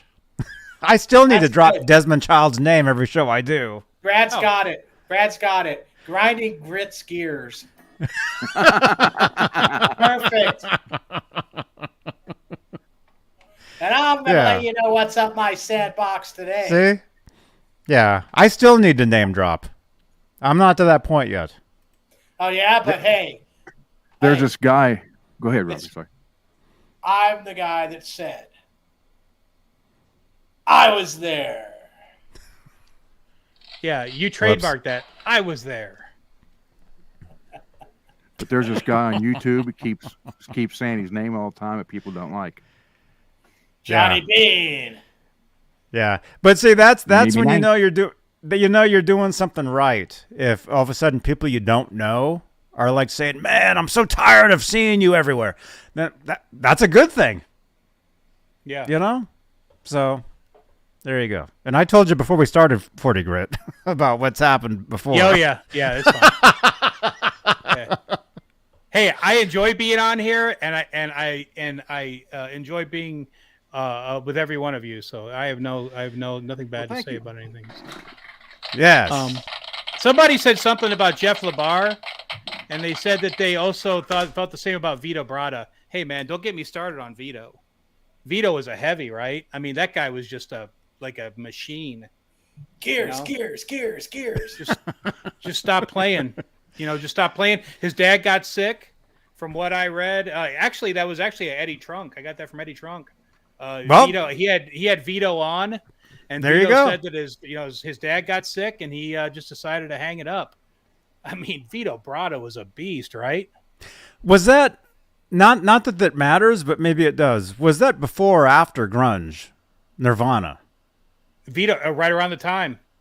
Yeah, they had actually gone into the studio. Vito actually talks about it on the Eddie Trunk interview. They had gone back into the studio, and the studio said, "Okay, you've given us a few albums. You guys can do whatever you want on this one." And they went in and did whatever they wanted. And then when they went to go release it, the whole Vito Bratta, the whole Nirvana thing was taking over, and he said we just kind of fell through the cracks, man. You know, we just kind of went away, man. And he said that you know, I guess he had invested his money wisely, and something about hotels or something, like he had bought some hotels, and his father got sick. He said, I wanted to take care of my dad, and no regrets. And he said, and then people were calling in, they're saying, hey, can you still play the solo to wait? And blah, blah, blah. He goes, no, I can't. He said, I've revisited that stuff, and I can't, but and it kind of sucks to hear him say that, you know, like he says that he doesn't know how to play all that stuff anymore. But I mean, regardless, he was still cool. Jason Newsted said he can't play the Metallica stuff anymore. It's like too fast for him now. Yeah. So well, look at Vivian Campbell. Vivian said that Campbell. about the Dio I was stuff. just getting ready to say that Yeah, the he show said he last can't night. play the Dio stuff anymore. Yeah, we're talking about the Vandenbergs were cool, and I do want to comment on the Vandenbergs because I kind of got some knowledge on those.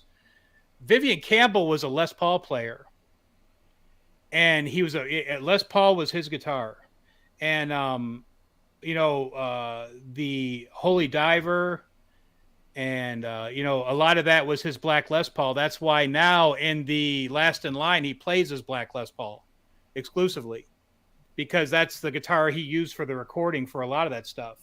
So when they went to go build a Kramer, Vivian Campbell said, I'm not interested. Now, if there's Kramer people in there, I've done a lot of research on this, so I think I'm right, but let's you know, if I'm wrong, then no problem, comment.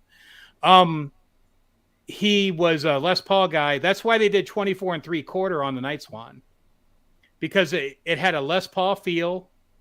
And that's why that horn is so cut away. Remember, Robbie, when I commented, it's so dug out, you know, but it's very similar to a Les Paul, the cutout. So it's a R1 nut. It's a very slim nut. On the originals, it was a jazz in the neck, and I forgot what the bridge pickup was, but that was his Duncan. That was the Vivian Campbell pickup without being in a Vivian Campbell endorsed pickup. And I commented what it was last night. I forgot already. But so was that setup correct on that guitar we looked at? Yeah, the two different pickups. Yeah. Oh yeah, for sure. Those were okay. I can't remember what somebody will comment. Just comment what the Vandenberg bridge pickup was. I know the neck was a jazz, but that's what Vivian was going for. He was going for a Les Paul feel on a Super Strat, and that's why it was 24 3/4. So that's the story on the new reissues. They're JB and JB. They're two JBs on the new ones. Okay. And my buddy got one, and he pulled Johnny the Beans? pickups out and put the original ones back in. He put the original. What is that? What does it say? That's a me be nice. JB. Yeah. Wait a minute. Well, that's a production. That's a production. The line. jazz. Yeah, that's a jazz. The jazz was the neck pickup, and the it's right on the tip of my tongue. But the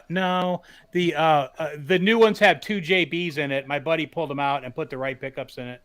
But that's the story on the Night Swan. So, and I agree with Robbie as far as that being a good price on that guitar. Oh yeah, those that was Night definitely Swans, a good price. That's a good price. You know, the neck pickup isn't actually. It's closer to the neck, but it's kind of in the middle. You know, that was one of the things. Yeah, too. it's a middle pickup. Right. Yeah, that pickup configuration. The other cool thing about the Night Swans were the inlays. You know. The dots. Or yeah, the way off. they swerve around. Yep. Yeah. Yeah. Cool. Yeah. I would like to find. I was gonna probably about a year ago. I was at work, and one of the baby blue ones with polka dots popped up on Reverb, and I was gonna buy it, and I just kind of felt like it was too much. They wanted like $7,500 for it, Right. And yeah, I, you'd and be I was stuck like, there. that's just a lot of money for that guitar, in my opinion. So That's just a Did lot of any of money. you did any of you guys watch the hearing aid video, or the making of the hearing aid video? Wow. In the 80s? the hearing aid, yeah, Yeah, of course. I've got that, was on vinyl. that was I've a got yeah. That's a bad. that- That, yeah, that's that an was awesome great. video. Johnny. Have you ever seen that? Huh? The hearing aid? Yeah. Yeah, that's like the heavy metal version of We Are the World, kind of. Did you ever see the making of it though, like the hour-long show? No. That's Oh yeah, it's pretty cool. neat. It shows all the guys going in the studio doing all the guitars. And the funny part was, if you watch that, everybody, Dio and everybody in the studio part, they reacted the most to George Lynch's playing. Mm-hmm. Yeah, Yngwie was there. The bridge pickup on the Night Swan is a full shred, a Seymour Duncan full shred, and that was supposed to be Vivian Campbell's signature pickup, and it just never took off. The hearing aid video. Oh my God! If you haven't seen that video, Yeah, it's on YouTube. I mean, you got to watch the Holly said recording of she that. saw it. That's good. I'm going to have to Everybody should see that. Yeah, Lynch is just on fire. Neil Sean, correct me if I'm wrong. Neil Sean, Neil Sean. Night Ranger, Yngwie, Lynch, Vivian Campbell. Dio's the one who set that up. Dio and Vivian Campbell were the ones that set it up and did the music and everything. And that was supposed to be the answer to "We Are the World," right? Mm-hmm. Correct. But So- Buck, Eddie Ojeda was on it. From Yeah, Twisted Sister. Yeah. What's his name from Quiet Carlos Riot. Cavazo. Yeah, Carlos Yeah, Cavazo. and then the guy from Blue Oyster Cult, Buck. He was even in it. He was the one. He was pretty much changing strings right there in the studio because they're like a foot long, hanging off the headstock as he's playing. Yeah, he probably had dead strings. Yeah. Is there going to be a giveaway on the stream at some point? Yes, at the end of the stream. Why don't we Johnny's do a giving away that poll? guitar in the back. Hey, Johnny, why don't we do a poll? Hey, are you doing the giveaway, or do you want me to do the giveaway tonight? Or do two. What do you have? A Charvel. I was going to give away this guitar, but what do you have? Yeah. I would like to. I'll do a poster, or I'll do a pack of the 5150 picks. So maybe you might want to do a poll and say, would you rather have a poster or picks? And then we can figure out which one. Or a new what poster is it? Charvel. Oh, it's Is it the it's Farrah Wolfgang Fawcett? poster. Do you want to see the poster, Johnny? Sure. Well, let me break it out. There's nothing wrong with Wake looking at up. Farrah Fawcett. Wake up. I got to wake up, Johnny. Wake up, Robbie. Somebody, Well, I hey do- Janice, can you send out a tweet saying "Wake up, Robbie"? Okay. I do have something I was going to talk about. Just wait for Which Mr. Grit to do finish. you want for give away? All right, what do we say? Poster? Oh, dude. Nice. Guitar picks.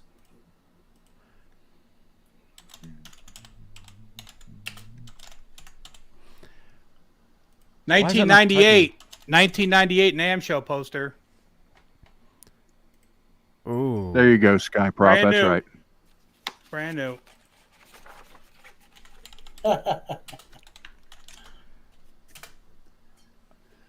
Johnny, Okay. even the guys from Spinal Tap are in it. Right.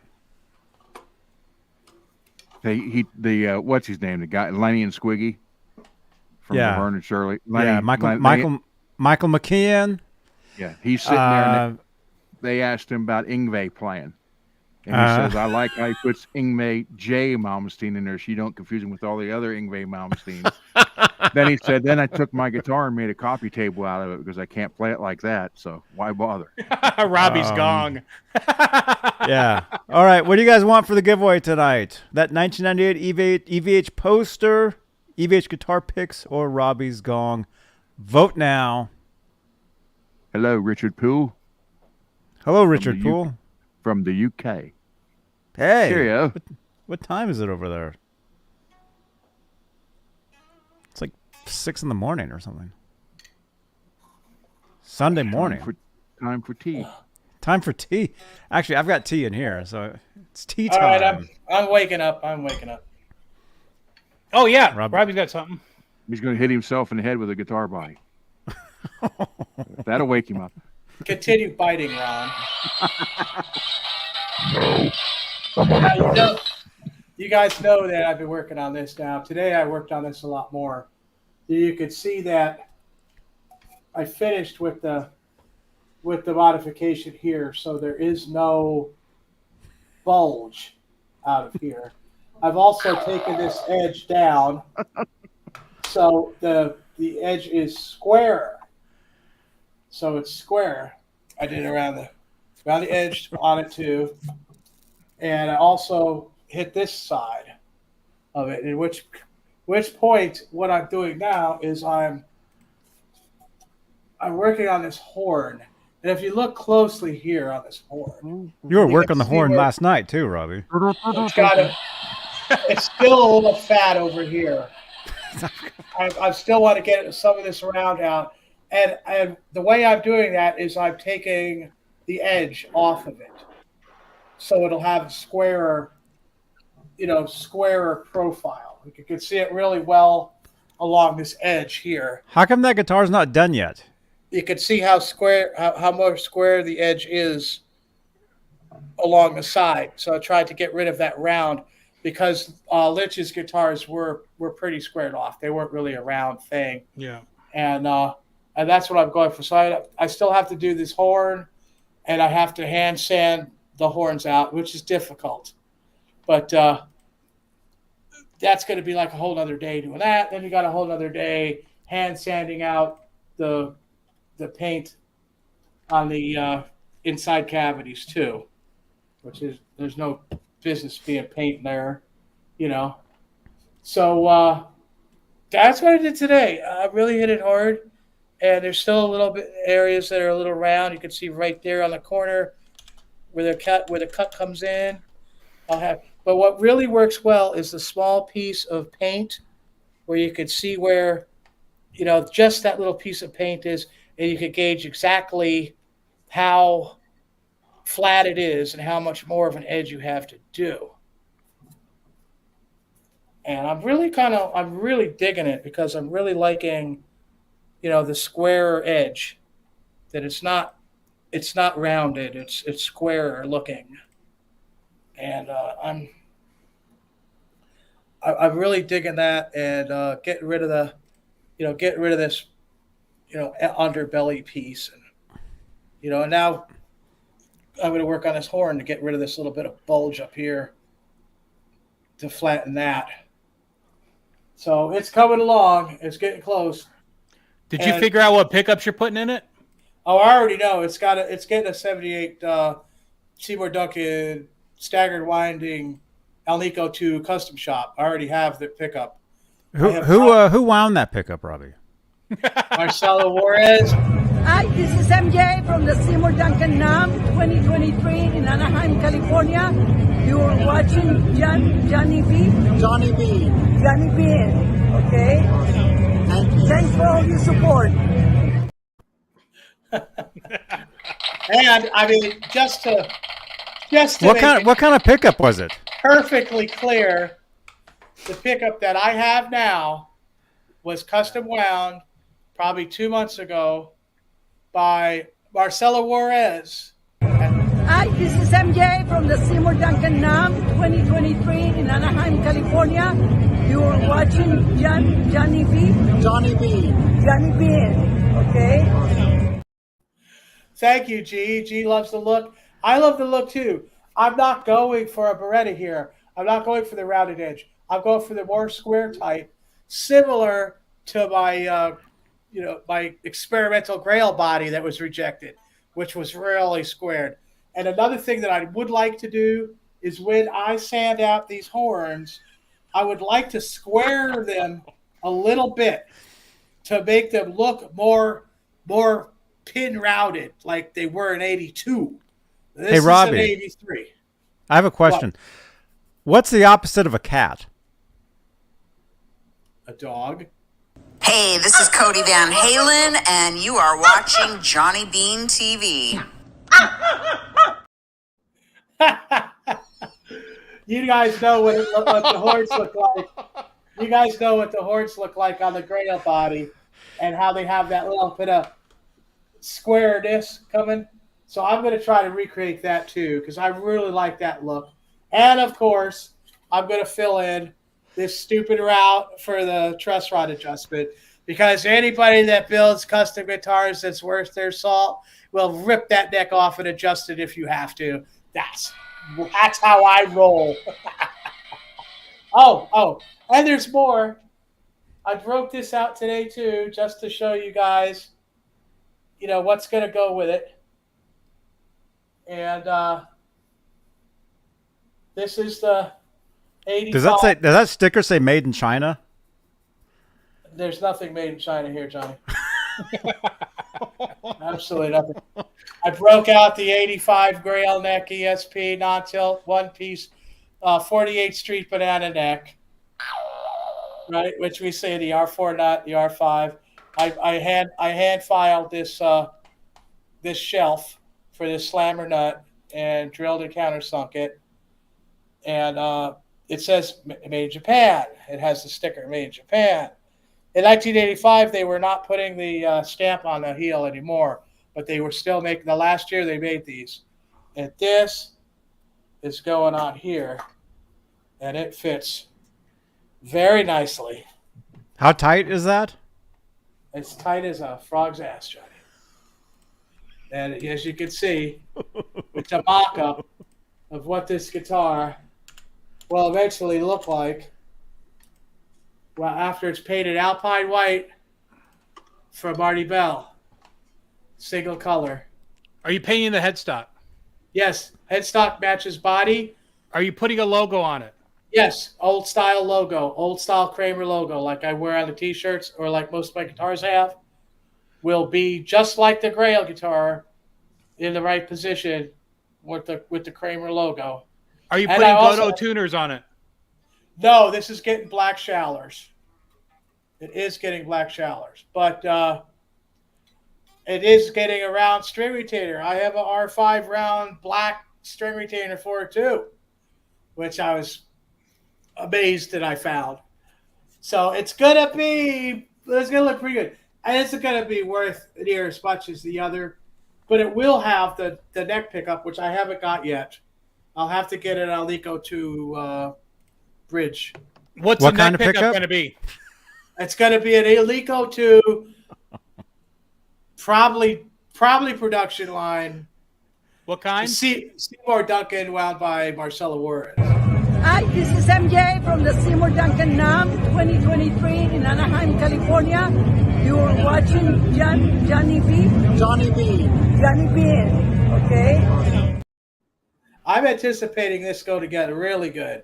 If I could get this angle, you could see. What color hardware? Black. Yes, I've already got the Floyd Rose from 1982 to put on here. What color? Will you be using? You can see how that fret height is probably perfect. Are you going to keep it that color? It's being Alpine white. I don't think I'll have to file the pocket any. To me, what I'm looking at, because I look at this stuff and I can tell just by looking that I think this is going to be perfect. Will you be using an EVH low friction pot? No, I'm using a Mojo Tone. I'm using the Mojo Tone 500K. I forget what they call that, but what's wrong with the 400K? It's 500. Everything that I do is a 500K pot. So you do pot. The custom shop might have 250s in it, but I think I told them I wanted 500s. But who knows with Fender? I fought them tooth and nail, and I had to rebuild that thing 8 times before I get it to play good. But you know what?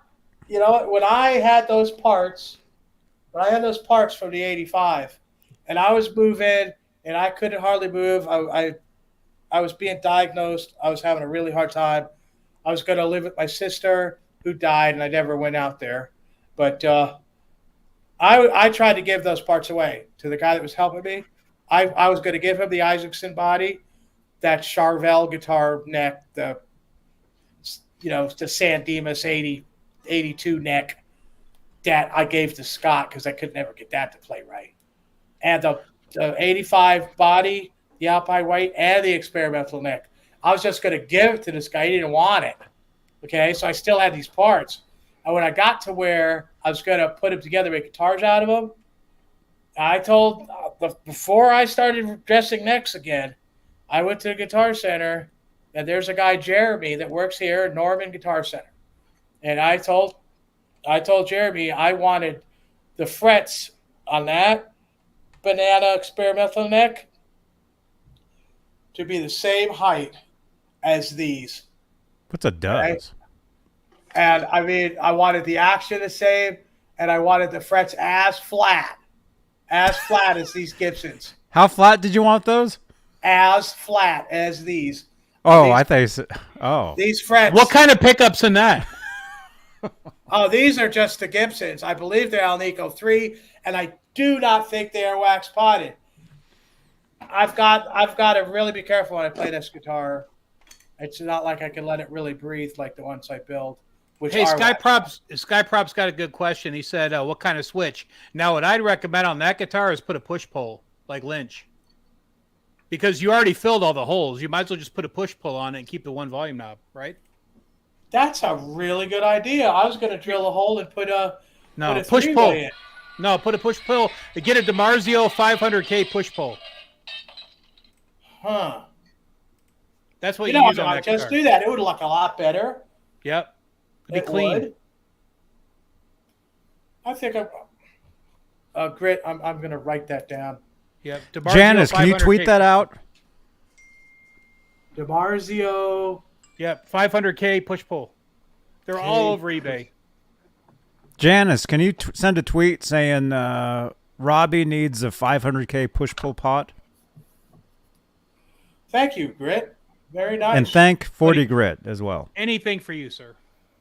Well, That's what that Sunburst has got. Sunburst, all the Lynches are pretty much push-pull. I appreciate to everyone that likes the way this body's coming out with the sharper edges. It's something that I never thought I'd do or would come out as good as it is. Now, I'm not done with it. I've still got more to sand out. But I'm really happy with the way it looks. And it's something that I'm considering doing to a lesser extent on Mike Olson's body for his 5150 because he'd like the horn not to look so pudgy, which it does now. You know, it looked pretty much like this horn, but even with the little bit that I've sanded on it, it's already starting to get a better look to it, a better shape. And I think once I get rid of this little bit of a bulge here, I think it'll be fine. I'm not going to be able to get this too squared up, but hopefully by taking out the material to square off so it looks like an 82 instead of an 83, I think that'll be cool. And I found out if you look closely, you can see the glue lines. Can you see the glue lines on the belly cut? Yeah, I see it. There's one there. Then the body is another. Mm-hmm. And then when you get down to the other side, you kind of have to look at the let's see where I could find it. You could see it's this top horn. Yeah, look at the top horn. You can see where there's the extra glue piece for the top horn. You can barely see it. There's barely a sign where they did a little bit of glue on the top horn. This is basically a 3-piece body with that extra little horn piece glued on, and it's got the front and back caps on top of it. That's expensive for them to do this. It was not cheap. I could see why Kramer would be pissed off because it cost him more money. But it's interesting what happened with these JK bodies pre-focus and how it developed into that kind of thing. And I like that. Push-pull, yes. Leave hole filled. Absolutely. Yeah. Very, very good. Thank you so much, Mr. Britt. Yeah, it'll look clean. It'll clean look. Nice. I don't have a case for it, though. You know how I am with cases. I'm going to try to find a good Kramer case nowadays. It is really hard to find a good Kramer case. Oh. It's advertisement time. Oh. Peisty? Paste.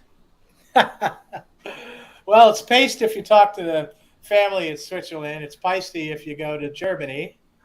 And in America, who knows? And it's Zildjian if you talk to Zildjian.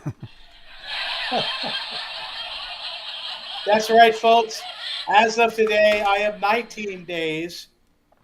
Actually, I'm only 5 minutes away of being 18 days away from enough money to actually pay the Portsmouth Drum Center for the Gong. So, Oops. 18 days away. Yep.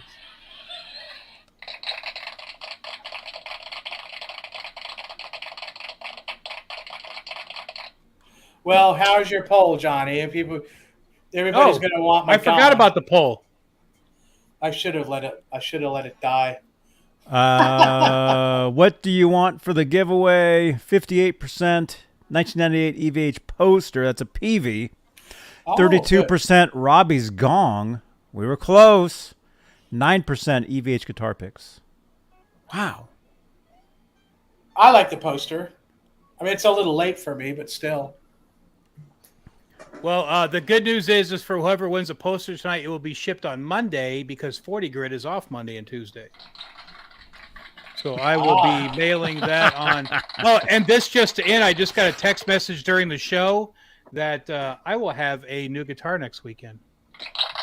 Oh my gosh. Oh, okay. Remember the one I was talking about?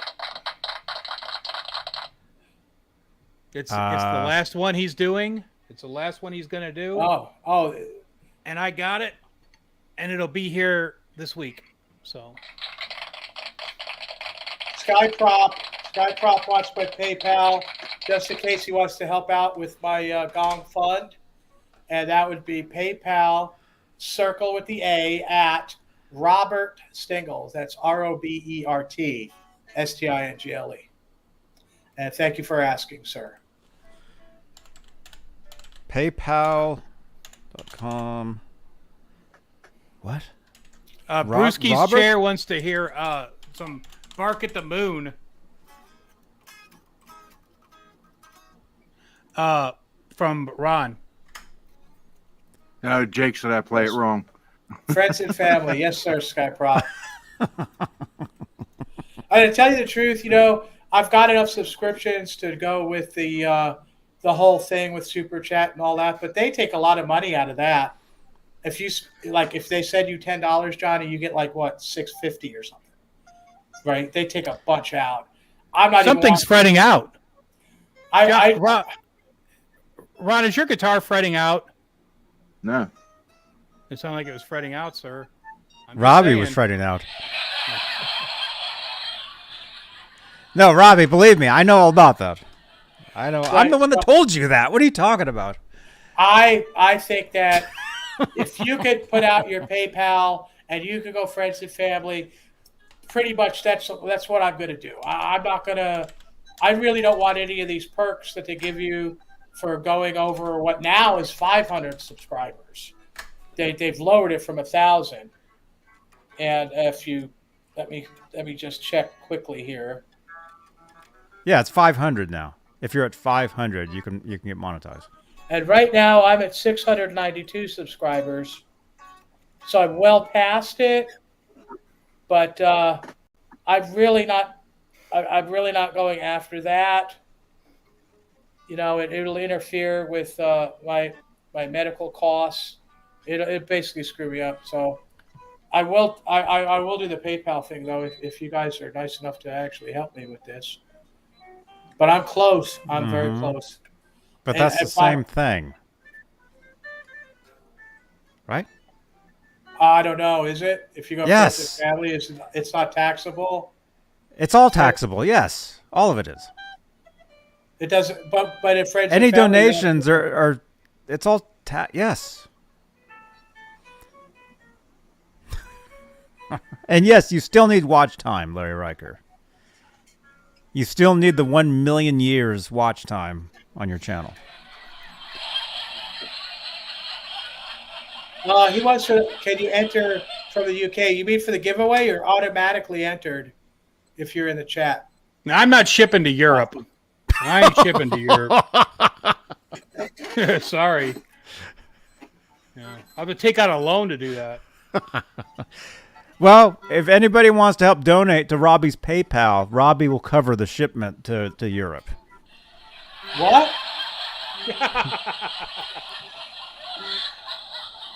Probably cheaper than Canada. Yeah.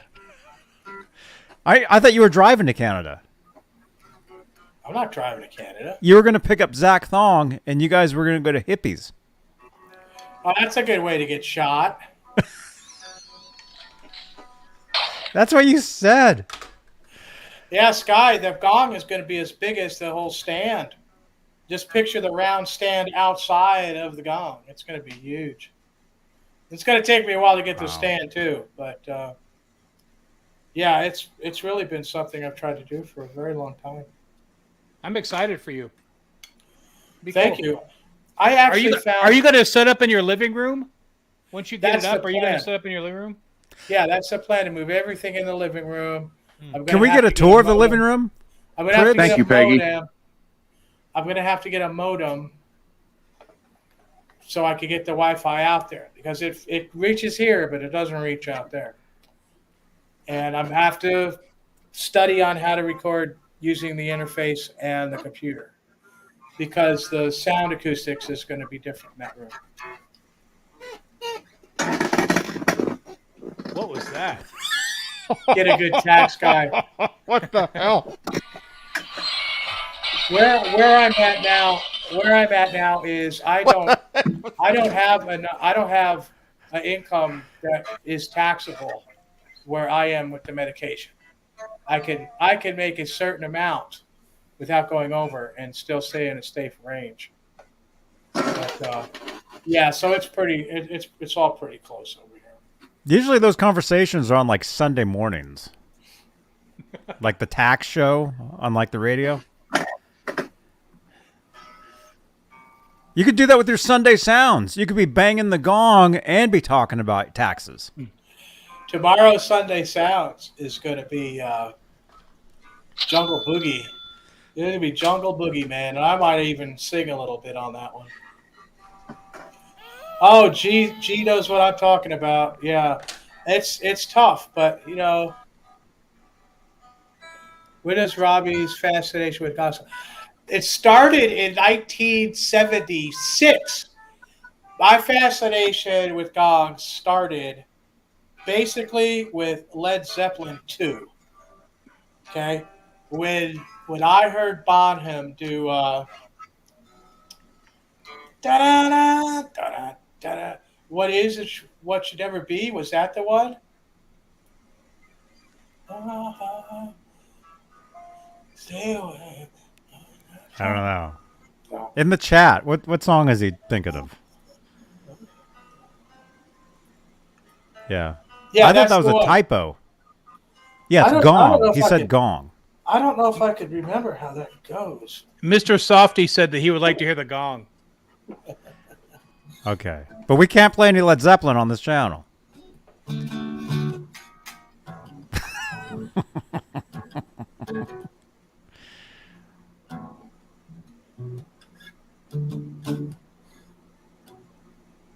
Jeez, I used to know all that stuff.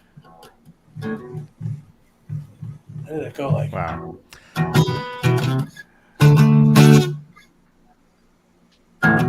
What? Peter Chris had one? Yeah, I mean, like, Yeah. you know, plants going off. What should never be the green What? peas? The green Yeah, peas. yeah, that's the song, right? What is it? Whichever be. That's what I thought it was. Yeah. So there's a and gong solo in that song. well, he hits the gong right before the change comes in, right after the first riff.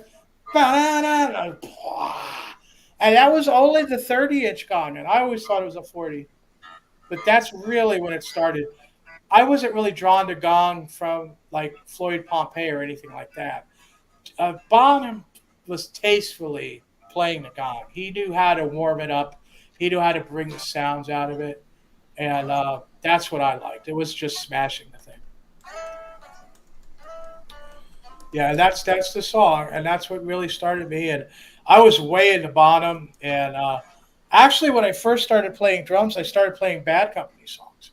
So I had a friend that said, "Okay, play this, play Bad Company, start with that," and I did. And then I just loved Zeppelin, especially Zeppelin 2. And I was just like, man. That was Mm-hmm. That's funny, Larry. It is kind of like that, except it's all in it's even numbers. You can't get a 65. Paste offers a 60-inch gong, which is very expensive.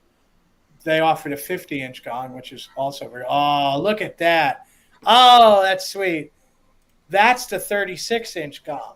That photo would have been taken in probably 70, 71 when he went to the 36-inch gong.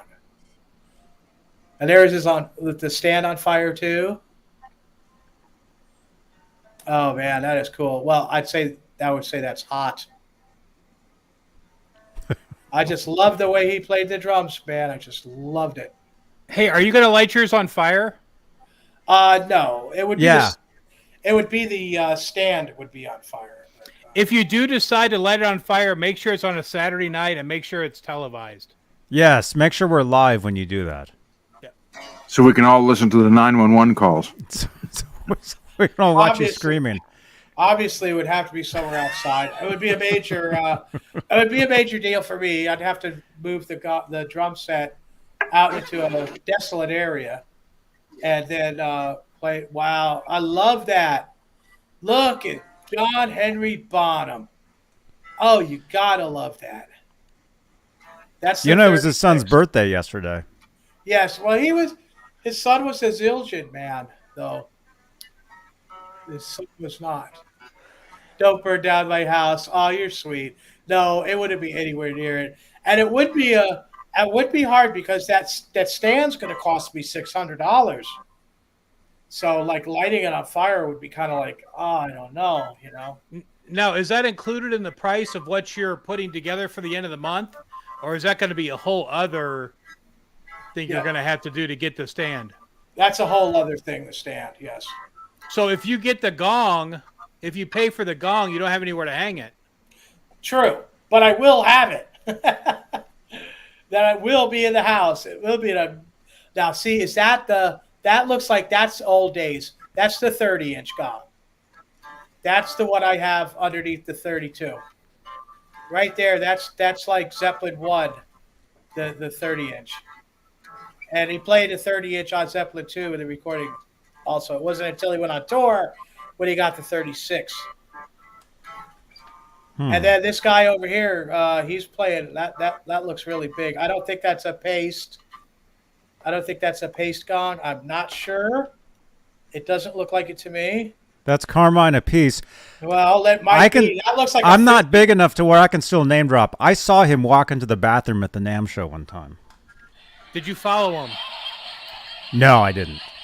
Although 1 year I actually did see this guy in the bathroom at the NAMM show.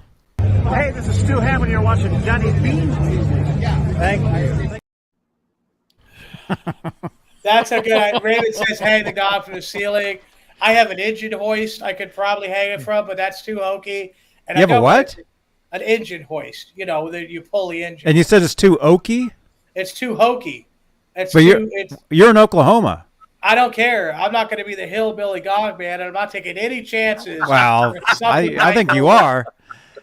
Something might go wrong. I'm not going to do that. It will be. Well, make sure we're live when that happens. That looks like it'd be a 50. I think that's a 50-inch gong there.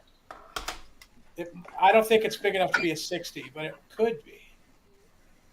Yeah, that looks great too. I just love gongs. Always really have since I was in eighth You said grade. gong. Mr. Softy said to hit the gong, Robbie. Johnny, it's your call. Look at that. Yeah, that's the 36. That's John Bonham. That's John Bonham. That could be That's you, the man. 36. Just get that hat. That's the 15-inch sound edge hi-hats, of which I do have. And I just love the pace cymbals. Now, they didn't have the rude cymbals back then. I'm sure he would have been a fan of those. But all right, Johnny, if you'll allow me to ring the gong, could I do it without you making all kinds of weird sound effects and screaming, or would that be like? Is that like What? necessary? That wasn't me. That was Ron. Yes, I require silence. No, it wasn't. I require silence if I've been a ring. Oh, he's not even here. Oh, he What happened to Ron? froze. What happened to Ron? He was frozen that whole time. Oh, come on. Here we go again. Oh, Holly Alex had that 50-inch. That's a beautiful gong. There's one for sale in California now for $10,000, which is what you'd pay for it. But it comes with a $700 flight case. He was frozen, wasn't he? It comes with the gong stand, which is a $1,200 gong stand, and it comes with a $500 mallet, all thrown in, and shipping was thrown in too, and that's freight. The freight is like 250 pounds for the whole thing. So I mean, 10,000 sounds like a lot, but if you went and bought it just by it itself, you know. Well, Dan says the Gong Show gong was 39 inches. That was a paced gong. It could have been 38. Pace doesn't do odd numbers. It could either be a 38 or a 40. I thought it was a 60. I thought the Gong Show gong was a 60-inch gong. How many times would Bonham hit the gong in concert? There were several gong songs that he used it in. It was used in the Rain song. It was used in What Is and What Should Never Be. It was also used during the solo for A Whole Lot of Love when he hits the cymbals, and then he hits the gong with a stick, which is something I've done for years. He used it quite a bit. He actually used it quite a bit. Look at the drum set, Robbie. You want to see the drums? Is that what that is? We can look at the drums. I could do that. Oh, yeah. There's a Gong Show guy. Yeah, and here's the gong behind him, and that is not a 60. That's probably a 40. That is definitely not a 60-inch gong there. So I'd say Dan Gorman is pretty damn close. All right, Sky wants to look at the drum set. Now, granted, I have things moved out of the way, so it's not set up to play right now. There's a couple things I have to move because it's such a small room. Mm-hmm. So we should excuse the mess that's only been there since today. Well, there we've got the drums. You can see the sound plates back here. There's the two rude cymbals, a 20 and a 22. This one here, I just love this crash, 16-inch paste crash, which is beautiful. And here are the 16. This is a 15-inch sound edge hi-hats. This is the Tama drum throne. This is the thickest, most comfortable throne you can get, which I had to save for. This snare drum, this is a Tama 1982 8-inch deep Tama Superstar snare drum with the damper in it. Very rare. It's a very rare drum. And I managed to get this for $500. They are going for like $1,200 now. That was a few years ago. And it's just really good. These are good maple shells that that hold tune very well. That's a Wuhan China symbol in the back. You've got the cowbell. Let's see if we can see the noise maker. There's a noise maker over here, but you might not be able to see that. I think I can get to that. And My sister, before she died, bought these for me for Christmas. Of course, I had to change everything.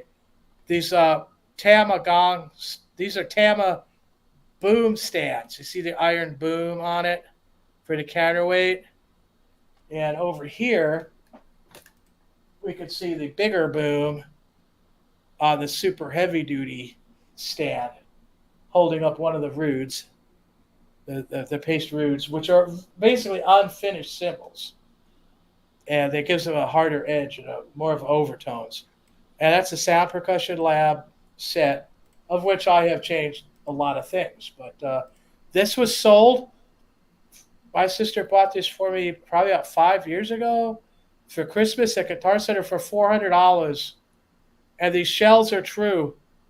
This particular one, this particular set, the Sound Percussion Lab with the 22-inch bass drum, it has a very, very true drum shell, so it stays in tune.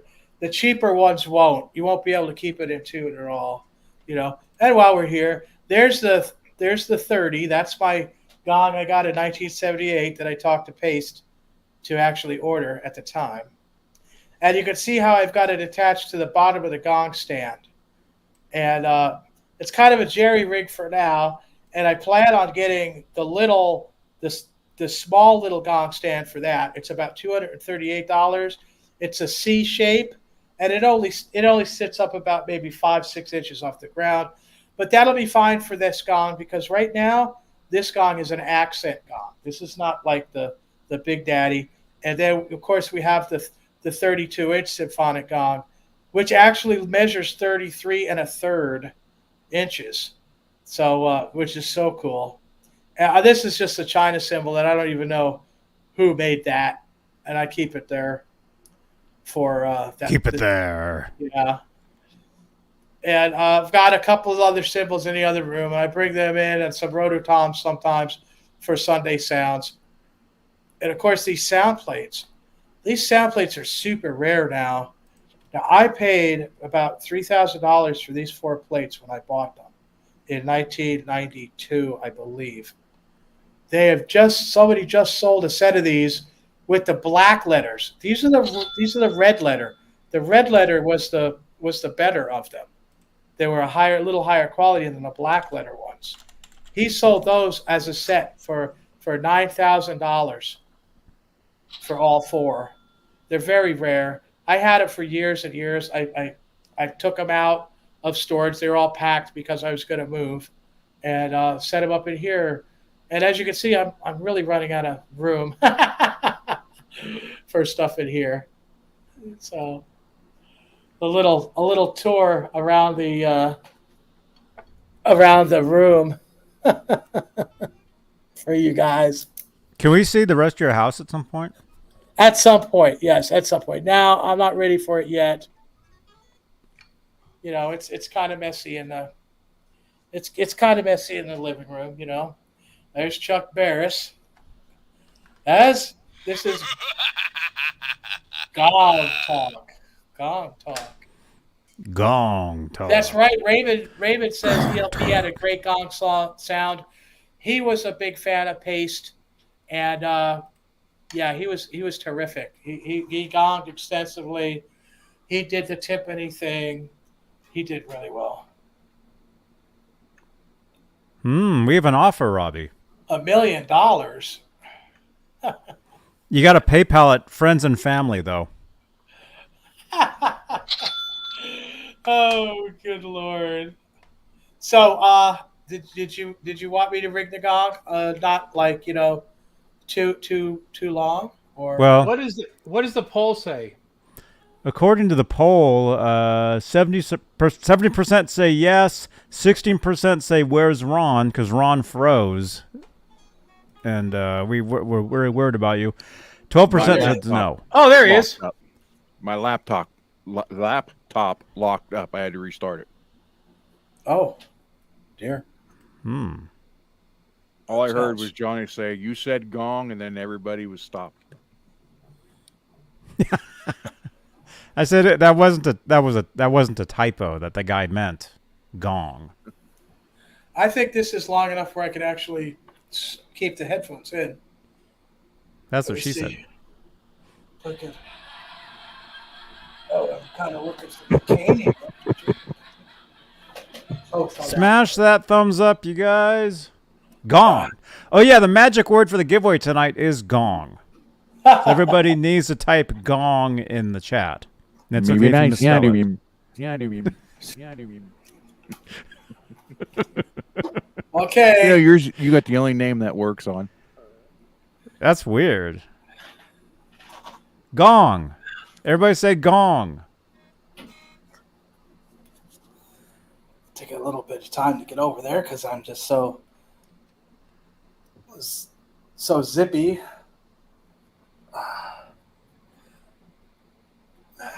Well, here, I'll highlight you. Okay, let me get over here. I'll highlight this guy. You know he was an assassin. All right. Robbie, is that drum set okay? Yes, drum set's fine. Going to be Yes, one of those drum days. set is good. Okay, you guys ready?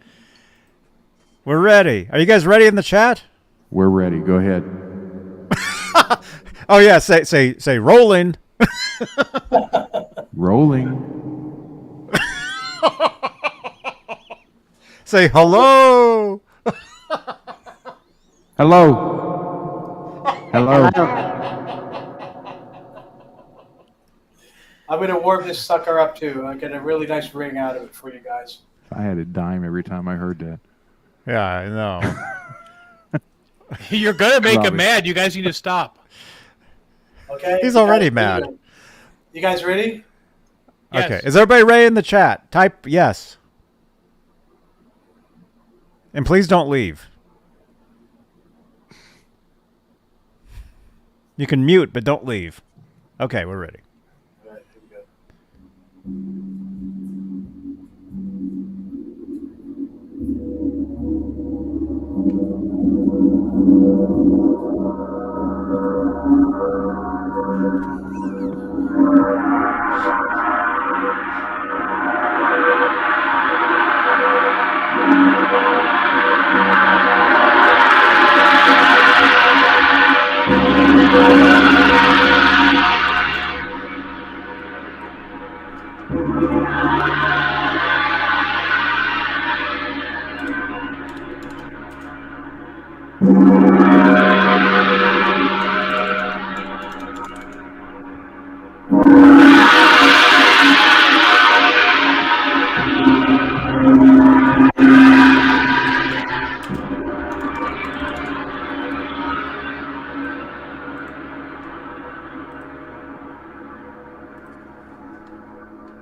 Gene, the dancing machine.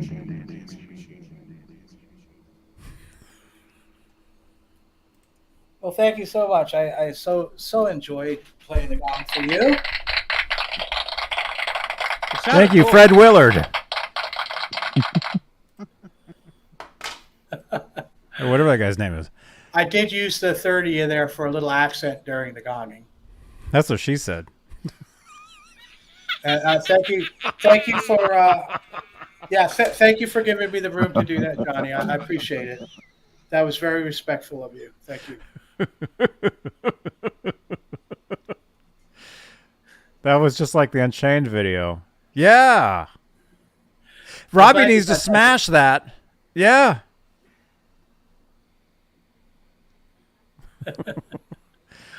Now, just imagine what the 38's going to be like. I mean, Bigger. a warmer, Louder? deeper- Heavier? More expensive? I just love the chair. Everything's tight in here, Holly. When I get in the other room and everything's it's going to be better. It's going to be so much better. How tight, Robbie? It is. I mean, to get the chair in here, I have to move the computer out. It is. I Duct think tape. Wait a minute. What's going on? I'm fortunate to be able to hang the 30 underneath the 32. Yes, the overtones. That's what it's all about. The symphonic gong is so versatile in the overtones and the actual tones that you get to it with hitting it, hitting it in different spots and how hard you hit it and actually what you use to do it. So it's very versatile. The sound creation gong, which is even a very rough gong. It's kind of like what rude is to cymbals. That's what sound creation is to gongs, where it's all overtones. It has like big time overtones. It can't stand on its own. You can't just have a sound creation gong and have it stand on its own, because it does get great overtones, and it is super cool, but it doesn't have the depth and versatility as a symphonic. So yes, I do, Peggy. I'm trying. I'm gonna get there. So I am thinking maybe next year, once I get into the other room and I do have the stands I want for the gongs I have, of maybe being able to get a 32-inch sound creation gong as an accent. Now, just by the size of the 32 compared to the 30, that has basically turned the 30 into the accent gong, because it's basically kind of where it stands now. It can stand on its own if it was the only one there, which it did for years. But with the 32, it's so much more grandiose that it's kind of reduced the 32 at accent. And this other gong, the sound creation, if you guys look up Pace sound creation gongs, you can hear what they sound like. The overtones are wicked, but it doesn't have the versatility. It's kind of a one-trick pony, but it's a very good pony, and maybe next year I might be able to get one of those, because after I get this and hopefully the stand, by that time I have to start saving for property taxes. So I'll be pretty much done all winter paying those. But next springtime, I might be able to save up for the sound creation gong, which I posted a video of it on Facebook. It went to my it was only to my Facebook friends, so probably all you guys could see it. But that's $1,800 gong, so that's another hard to save for thing. But maybe next year, I'm thinking, would be a nice accent for that. Okay, who sent this? Who sent this photo? Oh my! What? Oh man! Oh, that has to be Atomic Punk. Punk. What's going on here? Who's that? No, that's what's his name. That's not even you. No, that's George. That's Goodman. John Goodman. Dan Connor. Yeah.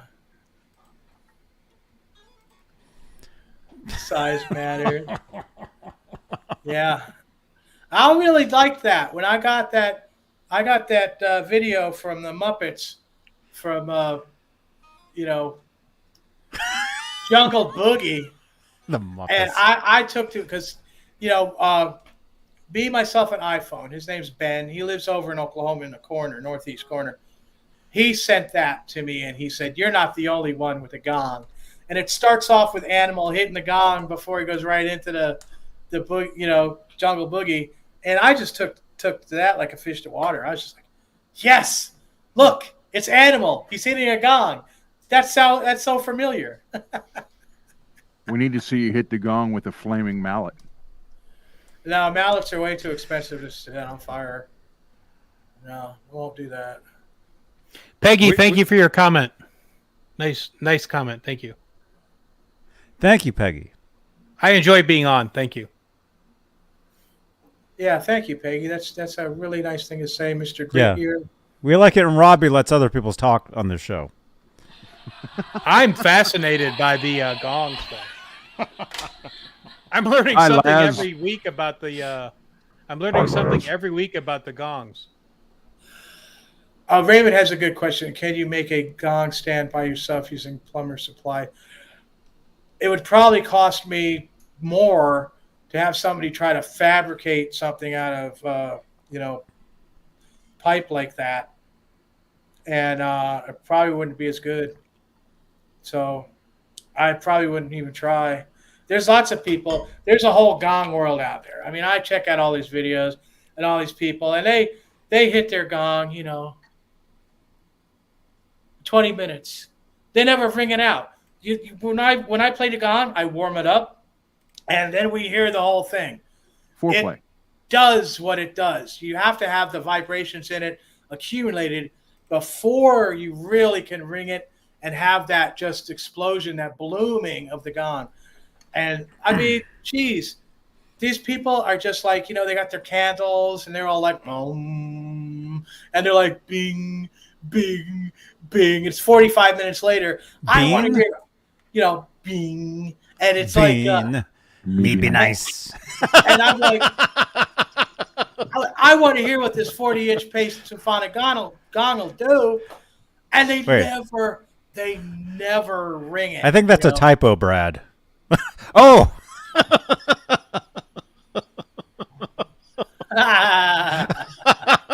Just about spit my drink on everything. all over your brand new Helix. Yeah. I have found somewhere though that let me see if I can find it, because I just subscribed, so I should be able to pull this up in like no time. Robbie the Gongster. Oh, thank you for subscribing, Larry. I meant to say that to you before. Thank you. How many subscriptions are you? Right now, I'm at 685, maybe. Let me see. I'll check look. in a minute. Yeah. I'll look right now. You are at 692. Oh, Nice. Very nice. 692. Eight more. Eight You more just people in need this 8 room more. sign up. Ron, do you have a channel that you do videos on? Yes. You do. Fretworks. Do you, Yeah, I do you do, just started it. do you do it every week? Off and on. Depends on what comes on the bench. I think Nightbot has it. My old shooter channel, but I don't even mess with that anymore since I got out of that. Oh, wait. I got him right here. And right here. Okay. You ready, guys? This guy, Jumar, Jumar Sound Garden. Okay? Jumar Sound Garden. This guy is at Jumar Sound Garden. It's 24 subscriptions and 54 videos. I subscribed to this guy today. And he rings the gong. He actually rings it out. It's one of the only people I saw that does it. I've seen these other places, the Memphis Gong Studio or whatever chamber. It's the Memphis Gong Chamber. They have the most paste gongs. They even do an 80-inch gong ring, but they never ring it out. They're just so like, I have respect for my gong. It could be played with respect and still ring out, so you can really hear it. And this guy, Jumar, that I just said, Jumar Sound Garden. Here. You guys, we got 46 people. We lost a lot of people while you were talking, Robbie, just saying. You guys, here's the video. Here's one of the videos for Jamar's Sound Garden. Open up another window, jump over there, and drop a comment on this video. Is this say Robbie sent us. Say Robbie sent us. Is this the Brandenburg Castle one? This is the July 15, 2023. This is from today. This is the one from today. Yeah, he does well. He gongs well. I'll subscribe to him too. And I left a message with him today, and he said he's kind of a loner, and he's gonged on his own. He doesn't really get into all these gong groups. And I mean, What's I a can gong see why. group? There's a bunch of people that get together and they have these things called gong Ganja. baths. They call, Gotcha. they call them gong baths, is what they call it. Where all these people listen to you ring the gongs, but they don't really ring the gong. They just they're very cautious, and they'll say things like, "Careful, you don't strike the gong too hard because you might damage it." You're talking to a guy that wrecked his 81 Dodge Ram van into a tree, around the gong. The van bent around the gong and did not hurt it. That's the 30 sitting right here. Do you think I've ever been concerned about hurting that thing after that? No. No, not at all. You know, I mean, yes. I'm not going to hit the thing with a hammer or something, but, you know. They have gong measuring contests. That's interesting. Dun, dun. That's a typo. Oh, I've seen a lot of gong tests. And this one, I caught a lot of what? where they test the gong or they play it. And this guy, I'd say especially that Brandenburg Castle one he did, even though the camera goes wonky a little, he does get those things. And one of the gongs he does play in the Brandenburg Castle video is the sound creation. He has a 38-inch sound creation gong, and I believe it's a 40-inch Pace symphonic gong. So you can really get to hear what that sound creation does. And you can see when he plays the two that he is using that sound creation as an accent also. But it has wicked overtones. Not to mention he's like in front of a castle on a beach and stuff. That's cool. So, yeah, I'll shout him out. I think that that was cool as heck. And compared to all these other gong people out there, I thought he was really good. So, you know, thank you guys if you check that out. He does a really good gong job, if you will.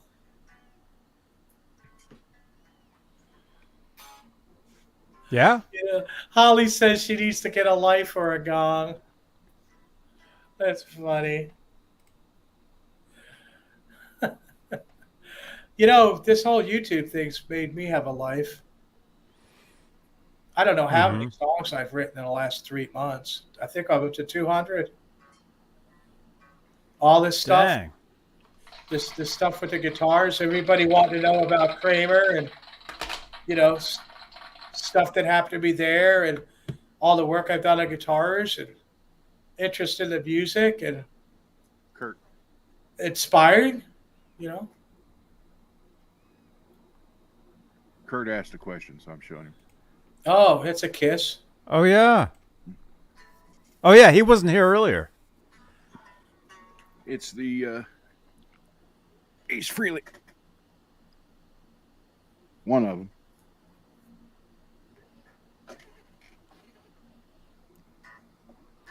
Pretty nice guitar, actually. Very nice. You got a story on that, Ron? Actually, no. Not this one. Wah, wah. I'm sorry. Ron's playing without an ace in his deck.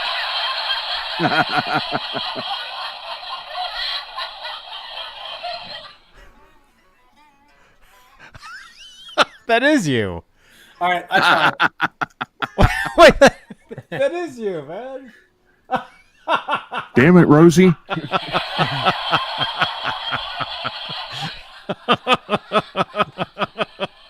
Ron, what did you pay for the Ace Frehley? I don't want to say. Really? Overpaid. Really? Yes. That's all right. Overpaid. I was talking to somebody today about guitars, and we were. I I forgot what somebody asked me how many I had, and they said, "So what's the average?" We talked about the average. They said, "That's crazy that you have that much money in guitars." And I said, "You know, I've paid really good on most of them, but some of them I've overpaid on. But sometimes it's just about having it. True. You know what I'm saying? Saying that you have Very it, true. like those, like the performance, the snakeskin. Mm-hmm. Man, those guitars are pricey. But I mean, at the end of the day, how many people have you seen take the stage with a performance Warren DeMartini? I haven't seen anybody. So, except for Warren DeMartini. So, between the two of us, we have what 178 guitars or something like that. I mean, you know, it's yeah. Well, I mean, it's not about. I don't want to. Yeah, I just like I got so many guitars just because I have such a huge, strong passion for it. It's not like the problem is I can't stop buying them. I mean, like I say, okay, that's it. I'm not doing it anymore, and then I end up landing on something, and I'm like, oh, all right, just one more, one more. You know. Do you buy a guitar a week? No. No. Okay, a day? Johnny, it's every 10 days. No, I got the Friedman. I got the Friedman, what, about 2 or 3 weeks ago, and then that one popped up, and I think I'm done for a while, man. I mean, there's just nothing. I can't keep doing this, man. I mean, I'm way out of room. I'm way out of room. So that's why 2/3 of mine are in a storage.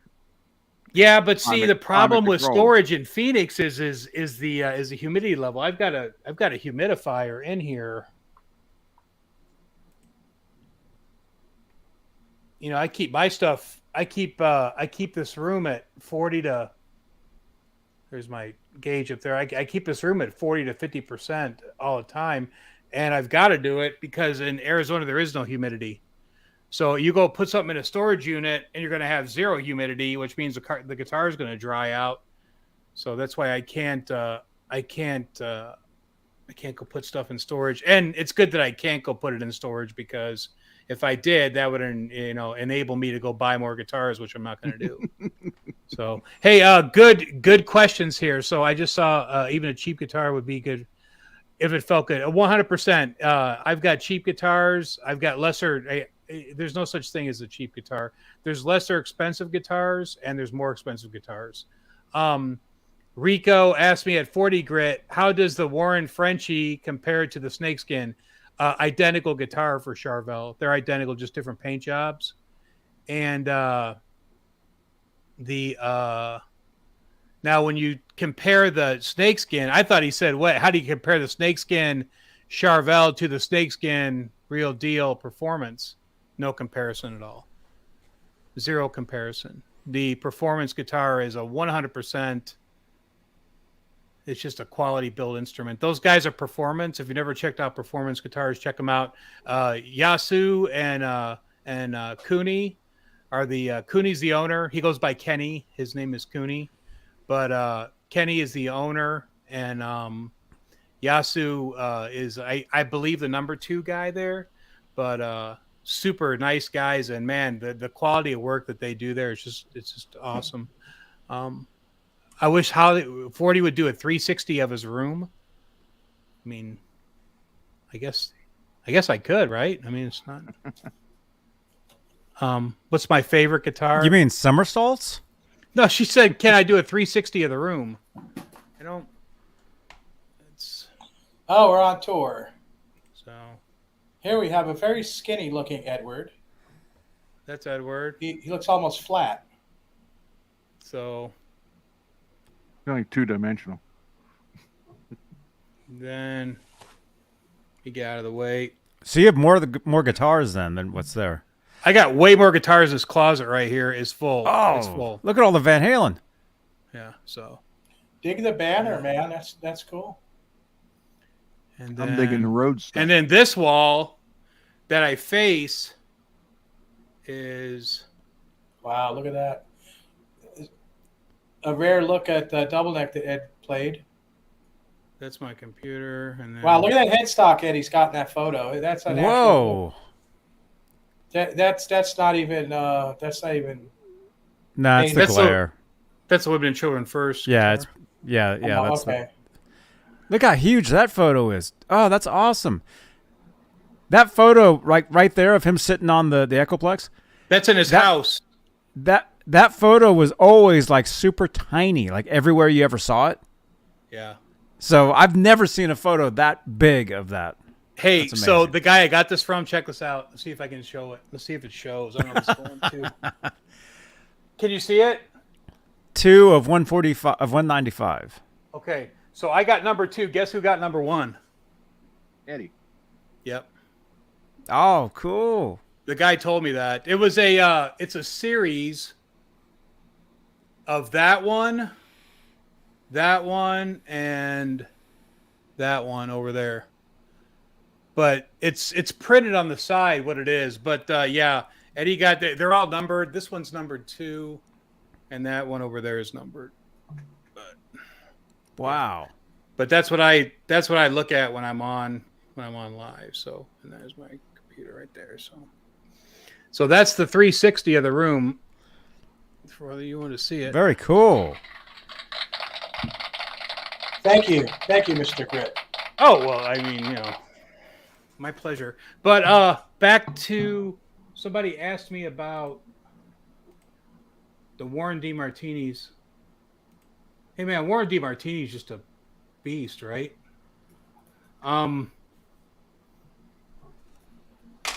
Yeah. Okay. Yeah. So hey, you guys are welcome, and my pleasure. But thanks for Johnny for having me on here every week. I mean, like, it's a hey, Robbie. I know what you're saying when you talk about the.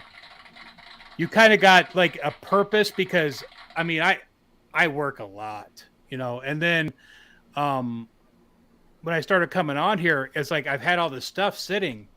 It just sits, and I'm the only one that sees it.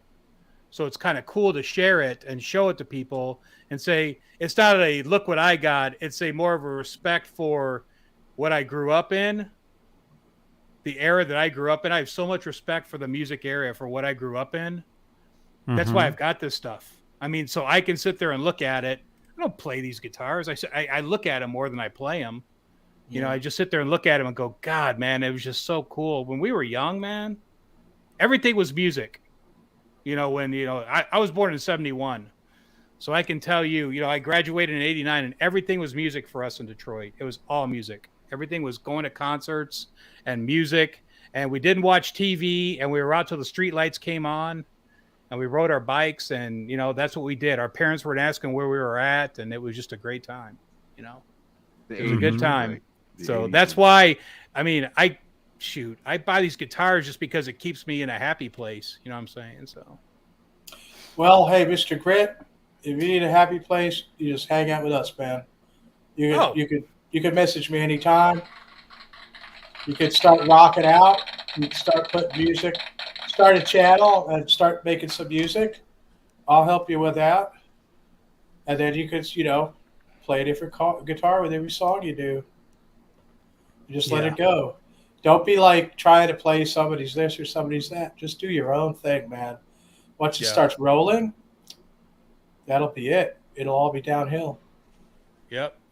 And it's cool, man. It's cool it's cool to be able to share this stuff. So I appreciate the ability to share it because it's fun to share it. I mean, I'm sure Ron feels the same way. I know Robbie feels the same way. I'm sure Johnny feels the same way too. It's cool to share this stuff. Talk about it. It's just the beginning.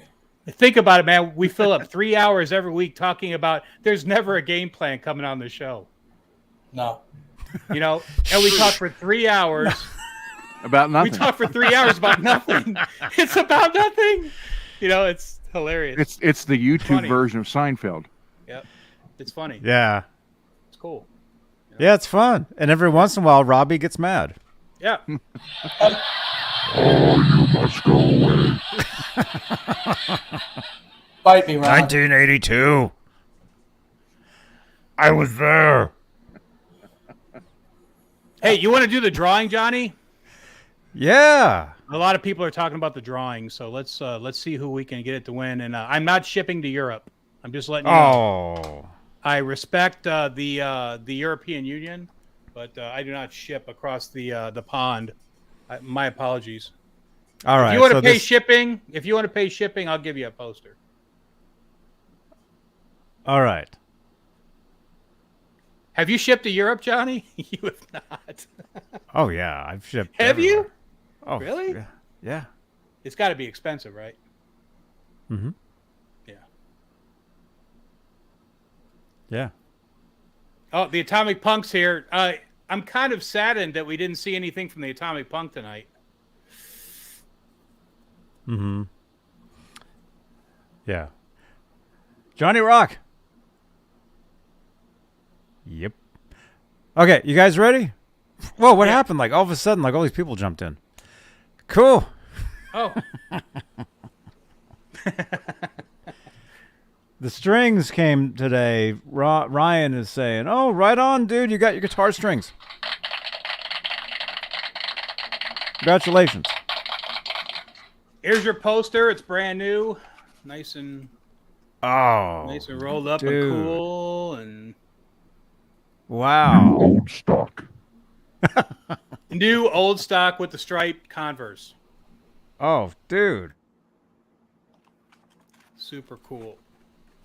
Awesome. Sorry, everybody. The secret number is 2, not 1. You guys are out of the contest. Yeah, sorry. Okay. Yeah. Everybody press whatever you're doing, just keep doing it. Yeah, exclamation point. Or press Robbie's buttons.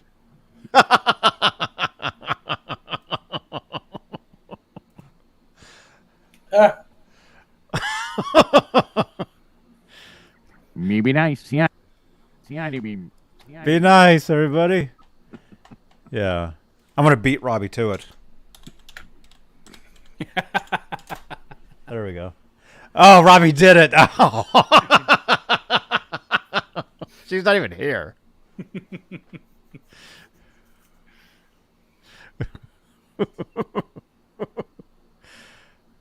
Okay. All right. What time is it? I know. I always do that, Johnny. Unchained. Okay. So let's do a test here. Somebody just said in the chat, hey, let's go ahead and do the drawing so we can hang out afterwards. Let's see what happens after we do the draw. How many people drop There off? you go. 4 hours tonight, Johnny? Because then we know that we don't draw till the last minute of the show. That's why I do it. I usually do them at the very last second. Oh, no. But And why did Dane bail out so quick tonight? Why did Dane bail out? I thought he was going to jump in. We need to get Dane on one night, right? yeah. That'd be cool. Yeah. I think we actually did one time years ago. Yeah. Yeah. We did get him. We had him on here from his house. Hmm. He was like sitting like in his own room, and we got to see that's cool. his backdrop of his actual room, and it wasn't it wasn't this.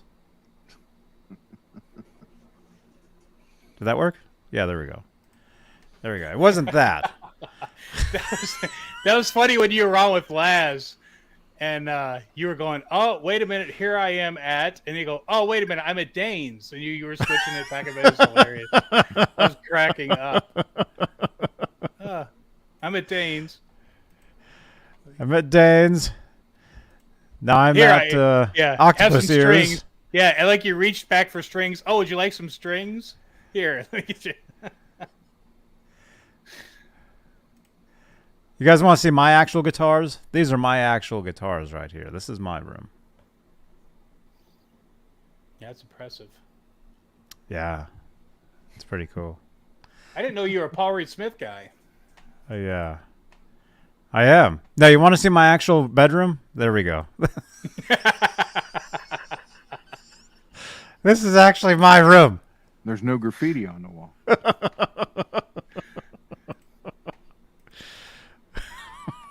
Actually, that's actually where I was a couple weeks ago. I took this photo.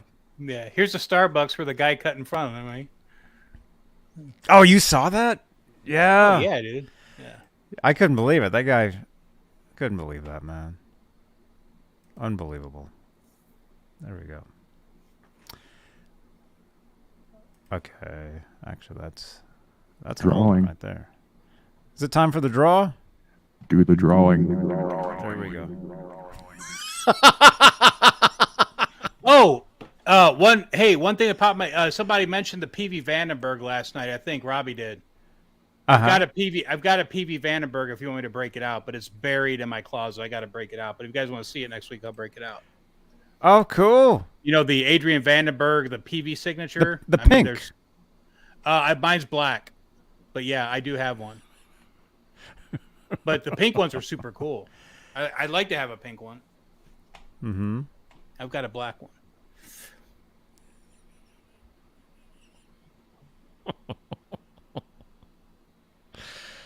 Wow, look at that. So if I walk back here, do I just like totally go out of frame? No. Yeah. No. Oh, there now you're blurry. Oh, kind of. Slow down, Johnny. We can't see you running out yet. Quick. 18 days till Gong money. Wow. So wait, Robbie. Okay, we'll kill a couple more minutes here, even though we've already killed over 2 hours and 50 minutes. So you're gonna get money for your Gong, and then you're gonna buy the new Gong. Well, I'm going to PayPal the money to Portsmouth. Peisty. Well, it goes to Portsmouth Drum, and then they are going to order it from Paste from there. And I believe they already pre-ordered it, so it should be actually being fabricated even right now. Mm-hmm. So that's what's going to happen. Yeah, so it's been I've been scrimping, saving, everything I can do to keep the money that I have saved there. So all I have to do is add the $750 to what I have, and then I can PayPal that to the Portsmouth Drum. And then what happens? Well, then I wait. And then what? Eventually, I will have to chase a FedEx truck down the street and convince them that I actually live in the house that I'm from, and then hope that they help me move the Gong to my house. And it's like a whole day-long thing, trying to just get it delivered. And then what happens? Well, then I have it in the house, and I start saving for the stand. Oh, no. That's not bad. I'm on my way. Well, then when I get the stand, hopefully the living room will be cleared out enough for me to set it up out there, because there's no way it's going to fit in here. And that's only a 38, which is probably going to be more like a 40, because this 32 measures 33 3/4. Hi, Holly. How you doing? Hi, Holly. Daryl has a good question. What does it weigh? Probably about maybe 35 pounds. I believe that this is about 30 pounds. They're asking about the Gong. Right. That's right. And then I'm going to have a Sunday Sounds just with the 38-inch Gong. And that will be all its own. I'm going to get the gut that goes with it. That's the string that holds the Gong. You have to have the right gut, because it allows the Gong to ring more. It doesn't hold it back. The cord, they said, with it is like this nylon cord, and it absorbs the vibrations, and it doesn't sound as good. And that's something I should tell the guy in the videos that I was promoting, because he looked like he had what's called Meinl Gong cord, and it's not quite. Is it serious? Well, it makes a big difference. What is this? Oh my God! Yeah, it'll come in the house, Raymond. Yeah, it'll be. In What the house. will? The 38-inch Gong will be in the house. I'm not. Holly is our keeping it in the official garage. timekeeper. There's somebody that's that's selling a 38-inch sound creation gong in California that has it hung in his garage on like chains from the rafters, and there's like stuff on it. And with his shipping, and it comes to the mallet and like a case, a soft case. He wants about $3,000 for it, where you could buy one from Paste itself, not out of this guy's garage, and pay $3,500. So if you're talking about something like that, if you're going to pay $3,000 for a used one that's hanging in somebody's garage, you know, why not pay the extra $500? Just get it from Paste direct. I mean, to me, that's not enough of a savings. Plus, it has some kind of mark, some kind of stain on the front, which is like horrible if you're paying that much for a gong. Like this one here, I keep this immaculately clean. I want it to be beautiful forever, you know. So, you know, Stuart Copeland also played Paste gongs in his concert. He was quite the gonger. Yes. Yeah, I believe it's going to weigh about 35 pounds, Raven. The gong. I do believe the gong, right? The 38. Yes. Love you long time. Right. Okay. I know it's going to take a while to get the stand and properly hang it, but I think it's worth it. It's a major investment for me, and it's something I'll have the rest of my life, hopefully, if I can live to enjoy it. Do you polish the gong? Very good question. Very good question, Daniel. Wait a minute. No, this is exciting. That's a typo. As far as gong cleaning goes, Paste suggests warm soapy water, and that's it. Warm soapy water to clean the gong because it has a protective film on the gong. If you take like a Brasso or an ammonia or a cymbal cleaner or something like that, you will strip that off. And you're going to strip that off. You're going to strip off the dark around the edges. That's burn. That's from heating the gong to bend the corners up and having it hot when they hammer it in for tuning. That you can't replace that. Once you try to polish that, it comes off. It's gone forever. It's gone forever. The logo will come off, and the whole entire front will look different.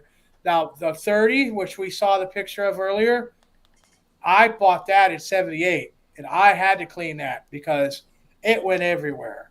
That gong was everywhere. It had all kinds of stuff on it. And I had to clean it. So I lost the whole patina. I lost all around the burn around it and everything. And I'd always wanted to get one that was looking like the one I have now. I always wish that I was able to not have to do that to the gong. And so this is, this is a big deal for me. So I clean the gong often with just some damp cloth and rubbing it with extremely clean cloths. I mean, like the cloths that I use on my best guitars, I use to clean the gong and to keep it as clean as I possibly can. So that's a very good question because a lot of people would just, want to just clean it with whatever, Brasso, and they're going to ruin it, and you'll never get it back. Chris King wants me to show a Kramer. Johnny?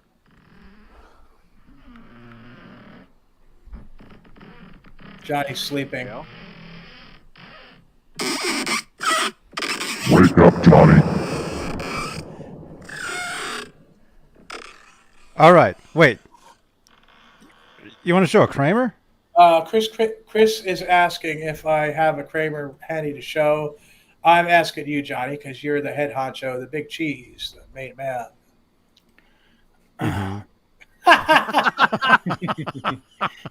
Sure. Nice gong, Johnny. Hey, you like that? Hey, there's someone behind you.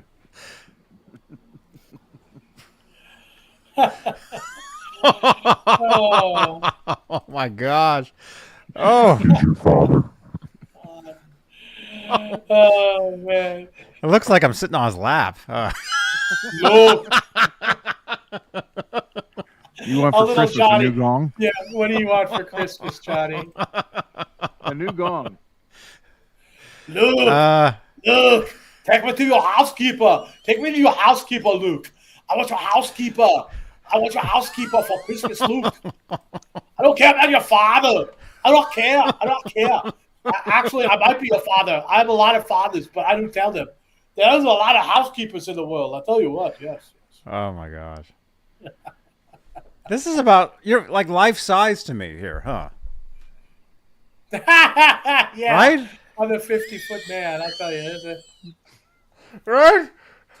Oh, it's all right, Mr. Softy. That's just Johnny. This is what he does. Right? If we were standing together, I mean, that's... He always does this. Now he's like the elf on the shelf. I got to tell you, though, that guy with the headphones and has that great gong, that's one handsome. He's one handsome son of a bitch. I got to tell you. Now, right. what about which Kramer? I mean, I do have several. You know.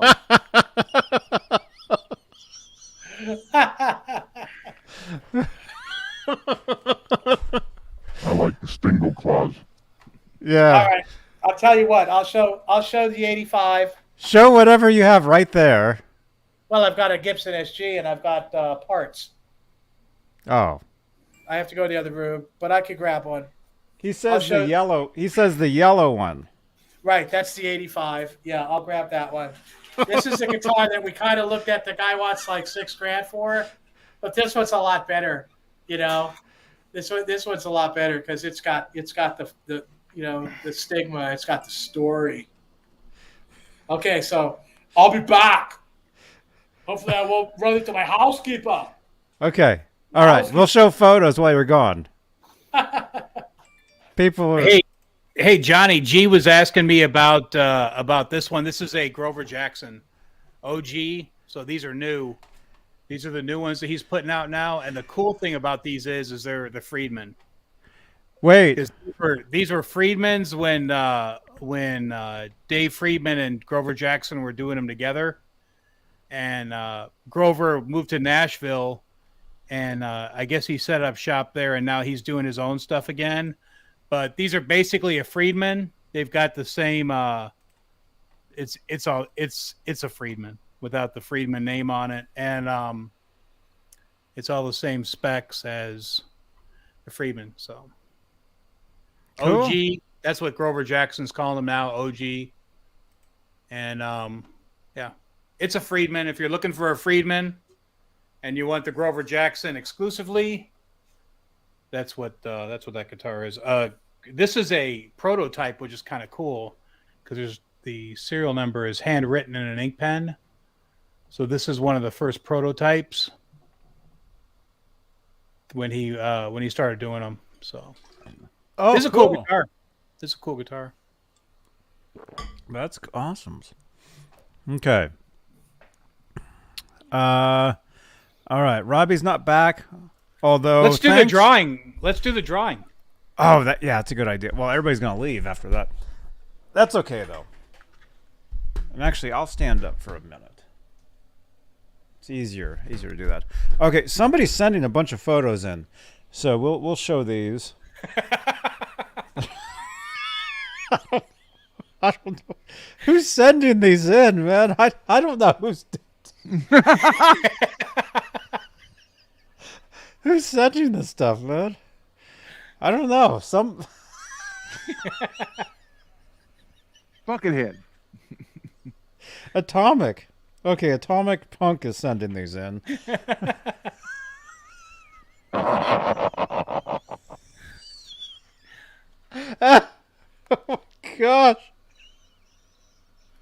That's funny. Atomic Punk rocks.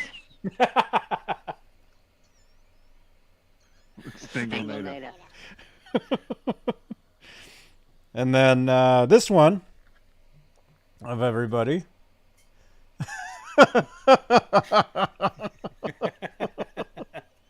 He sold some of that gold. He could buy that 50-inch Gong.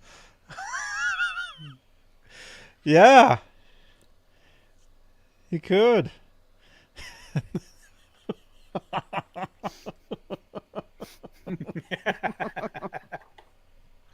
You are part of the Rebel Alliance.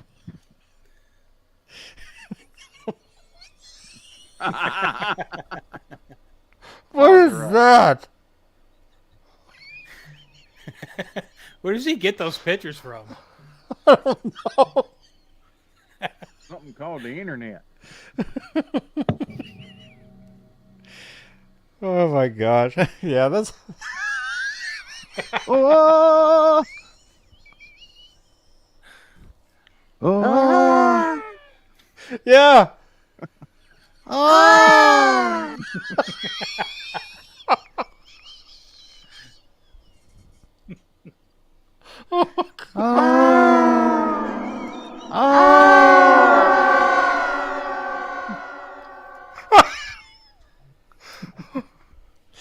Oh gosh.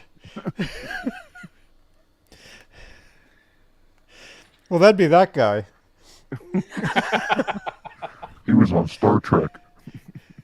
Yeah. Oh gosh. Oh, this is cool. Wait, who sent this? Who is it? Somebody sent this in. This is awesome. This is really cool, man. Look at that. Oh, yeah, that's cool. Wow. Oh, Robbie, you're back. Okay. Uh-huh. Yeah, I know. Meme City. Did you see that? Did you see any of those? I saw a little. I know. I figured. You saw that one? Well, looks like I'm not doing too well there. Or I could be singing a song for all I know.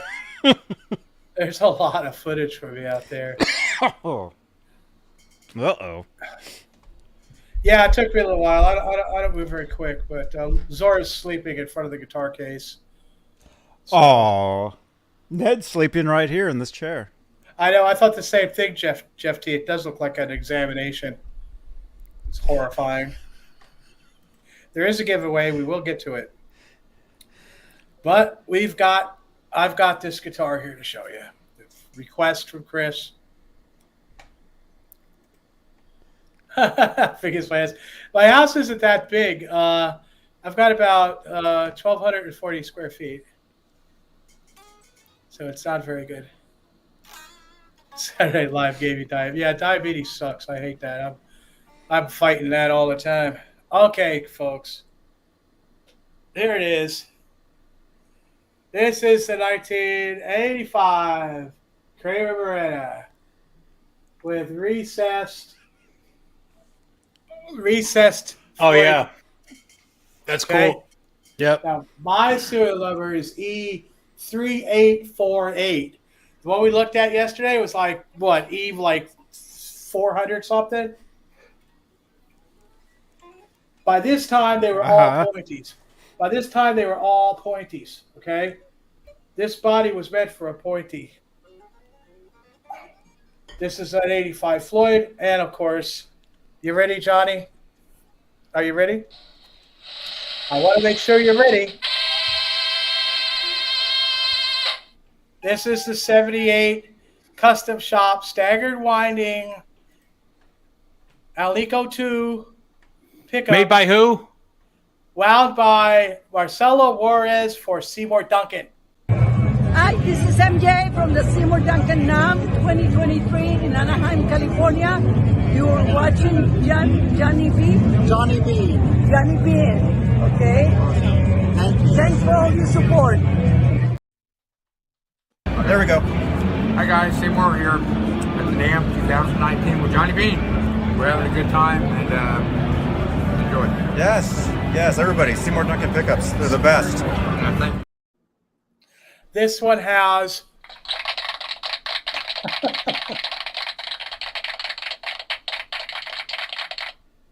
as you can see, there is not as much room between the strings as a pickup like I'm doing now, this thing still screams feedback because it's alder, but it has the oil-filled 022 600-volt capacitor from Mojo Tone, which is called a vitamin T.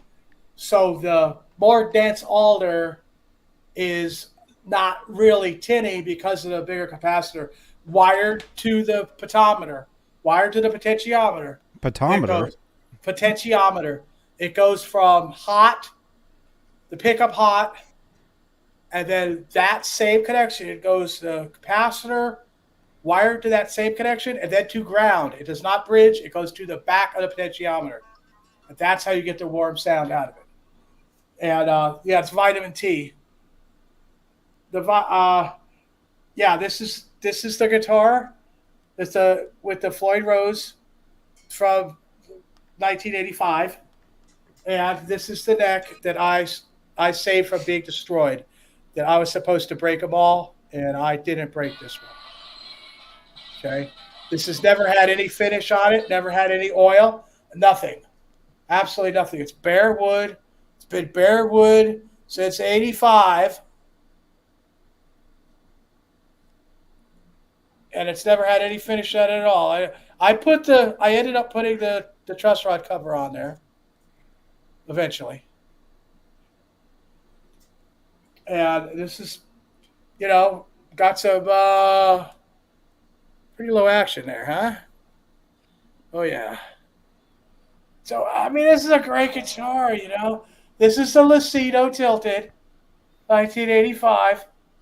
This was an experimental neck for the Bill Lawrence locking nut, which is a dismal failure. And they wanted me to break them all. So I was breaking them. My boss went it back into the factory. Had me make maybe about, 15, 25 of these. And he showed me how to break it. You put it into the channel where the truck picks up the garbage can, and just shove it in there and just break it, So I'm breaking these things, and Edward's watching. Edward's watching from the loading dock. He's watching me break these things, right? And I'm breaking them. I'm thinking, oh, man, here's another one. Here's another one. Well, he gets a phone call. He has to go back in the factory to talk on the phone. They didn't have cell phones.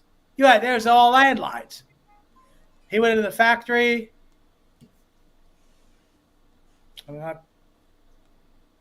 I didn't break this one. I'll just say that. And I've had it ever since, man. All this wear on it is all from me playing. There's no relicking. This is all natural. This guitar is alpine white, and this is yellowed from all these years. And that's why it looks yellow, but it's actually an alpine white guitar. 1985. Now, this has a history to it, okay? This has a hell of a story. This has a beautiful neck. This guitar, I think, is probably twice the one the guy wants all that money for. And it has a story.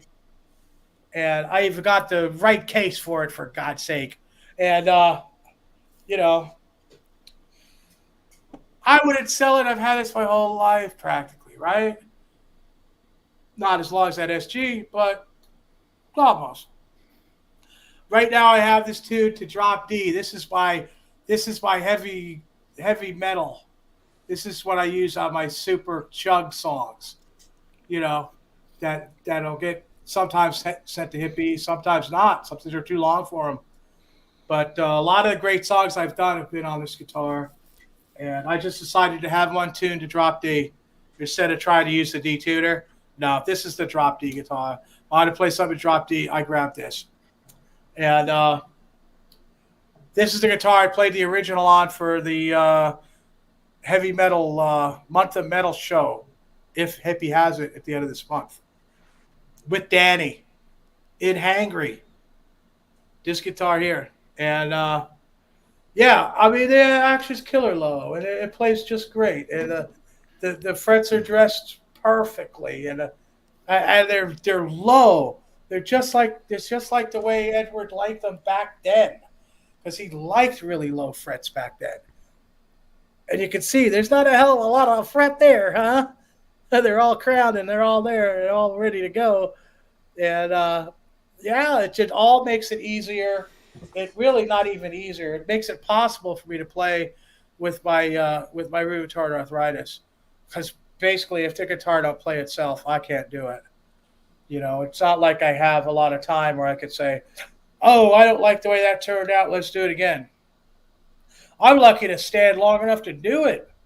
It's the adrenaline, it's the excitement, it's knowing the people out there are going to dig it, and it's knowing that I'm going to pull it off, and something's going to happen when I play, and that's the whole excitement and everything, and yeah, man. So basically, all my guitars are like this.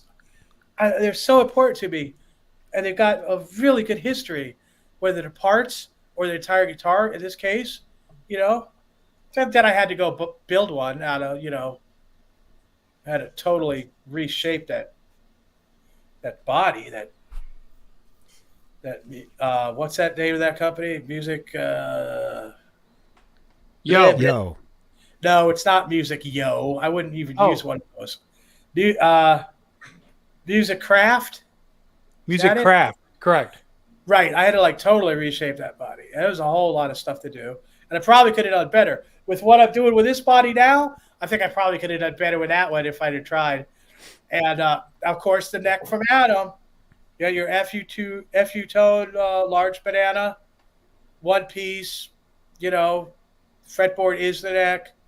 Came dressed. I redressed it. I probably could redress it again if I wanted to get the strings a little closer. But it plays really nice. I fell in love with that guitar too. And believe it or not, I set that thing up with the Floyd so far because I've always had a floating Floyd. It's always had a floating Floyd. All the guitars have floating Floyd. You get about a half step up. You go, that's about it. That's about it. You can figure it up there. With the capacitor and everything, and not wired to treble bleed, you really don't have a problem as far as needing the bridge to hit the body. This last one that I did, I put it so close that it barely wasn't touching, and it was working and fine. Well, after I played it for a while, and the strings broke in, and the spring stretched a little bit, now it is hitting the body barely. I mean, barely hitting, but it is. Dang it, I love that thing. And the pickup is so far away from the strings. I'm not only splitting octaves, I'm splitting half octaves. I've never done that in my life before. This guitar, and every time, it's right there. Every time. You got to wait just barely a little bit, or you get some sort of overtone or something. With every other guitar I have, and it's better than anything I played. This one, it blows me away. It does. I can't play it on every video, but I sure do like that dang thing. So it can be done. You can do it. Doesn't necessarily have to be vintage. I'd say if you were going to go down the vintage road of building your own guitar and you're going to spend money on something, I would spend money on this. The neck is the most important part of the guitar. And if you can get an ESP from 48th Street, there's nothing that's going to play better than this. This is the absolute best Japanese craftsmanship. This was from 85. Yeah, So if you're gonna have to not get something, you can't find the 82 Poplar body from the Crater Factory with the route from the route from Rockinger and all that stuff like Eddie had on his. You could use a different body. You could use a basswood body. That would be okay as long as you wire the capacitor in right. But it's all about the neck. The better the neck, the better it's going to play. The lower the action is going to be. The whole thing falls into line as far as that goes. Better do the giveaway, Johnny.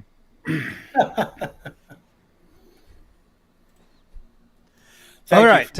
Thank you. You're welcome. Tonight's giveaway, I think I saw somebody in the chat was saying they would like an autographed photo of Robbie. What do you think, Robbie?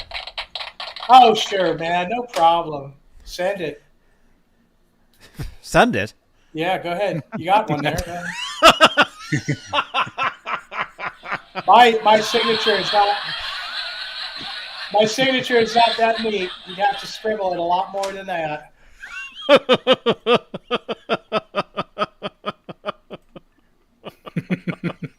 Robbie. Who's laughing? Okay. It just says Robbie.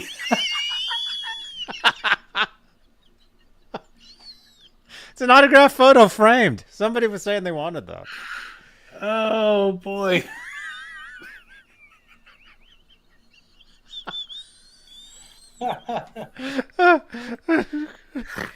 It just says Robbie.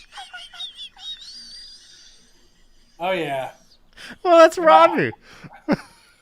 Hey, hey, you got Cher and you got Madonna and you got Beyonce. Now you have I'm Robbie. thinking Robbie Benton. That's it. Bite harder. Calm down now, son. I ain't your son. I'm older than What's you. wrong with Robbie Benson? Oh, I thought he was making a reference to Harvey Benton. No. That's why I got Harley Benton? Yeah, we don't. I don't do that. No, Robbie Benson. The after-school special kid. Dude, I've been watching nothing but those after-school specials, man. I'm not kidding. Whoa. Went to school. They have them on YouTube. You can just watch them. There's one with Rob Lowe. I watched one with what's the guy from Charles in Charge? Scott Baio, where he got into smoking pot. Ever see that one? I'll send it to you if you want to see it. It's pretty good. Thank you, Peggy. Thank you, Peggy. All right, tonight's giveaway.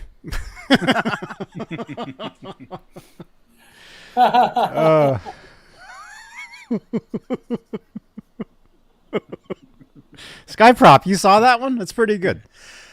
All right. So 40 Grit has offered a poster. I think that's what won in the chat too.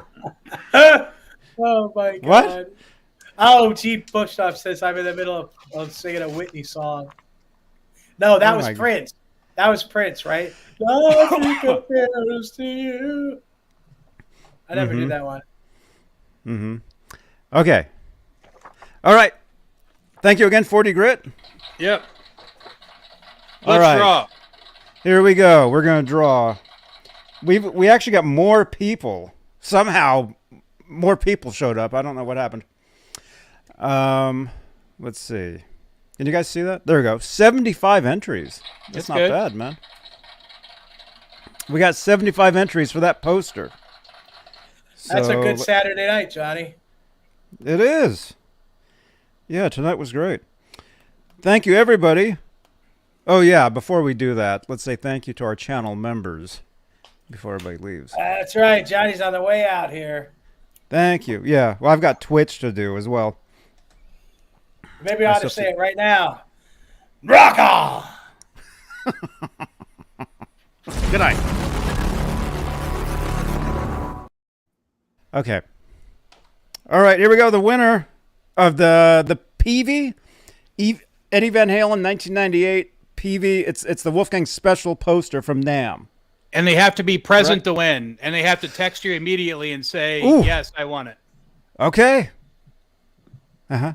I just got a text from John E. Bean. They said they won.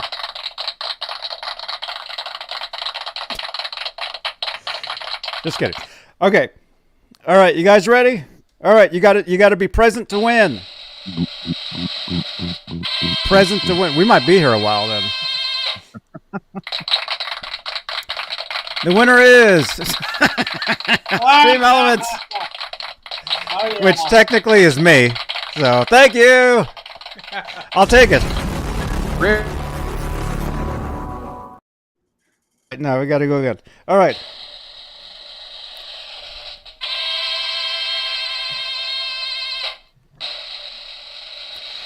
The winner is G. Butchnoff. No, he just won one. Oh, he did? Yeah, he just got the last poster. Oh, man. Okay. Oh, he's here. He's here. He's We're here. drawing again then. You said he already won. Lash needs to win it now. All right, the winner is Kurt Rocks. How's that? There you go. Is he here? He's got to say he wants it. Kurt Rocks, are you here? You got to be here. Oh, this could take a while. I see his name in the chat. I see his name in the participants, so he is here. Kurt, wake up. Kurt, wake up. You won. There he is. He's there. All right. Text me right now. 415-952-3263.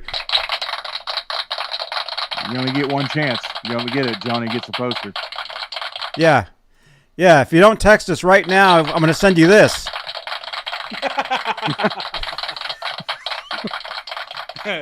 It's signed by Robbie. That's the runner-up prize. All right. Kurt Rocks, 1998 PV Wolfgang poster. All right. I had to say that because he is here. He just texted me just now. So thank you, Kurt Rocks. No way. Freaking awesome, he says. All right. Text me your info. I got to get that to 4D Grit immediately. Oh, man. Awesome. All right, show's over. Goodbye, Goodbye. I'm going downstairs now. All right. Thank you, everybody, for watching. 40 Grit. Thank you again for the posters and stuff. Yep. See you Ron guys Gunner. next week. Thank you. Robbie Stingle. Congratulations. You're getting the Gong next week? No. The Gongja. It's okay. I think we're down to 18 days, Johnny. We're down to 18 viewers. Oh no. Me be nice. Me be nice. Yeah, they be. All right. We already said thank you to the channel members. I'll see you guys tomorrow. Guitar ASMR. Oh, yeah. Tomorrow I'll be night. there. I'll be playing some guitars. Gong talk is over. You got to play the one behind you. I'll play that one. There you go. Janice, send me a tweet. Remind me to play that guitar. Okay? You just left. Oh, okay. All right. Goodbye, everybody. Thank you for watching. We'll see Peace you. out. See you tomorrow. Bye-bye. May the force be with you. Always.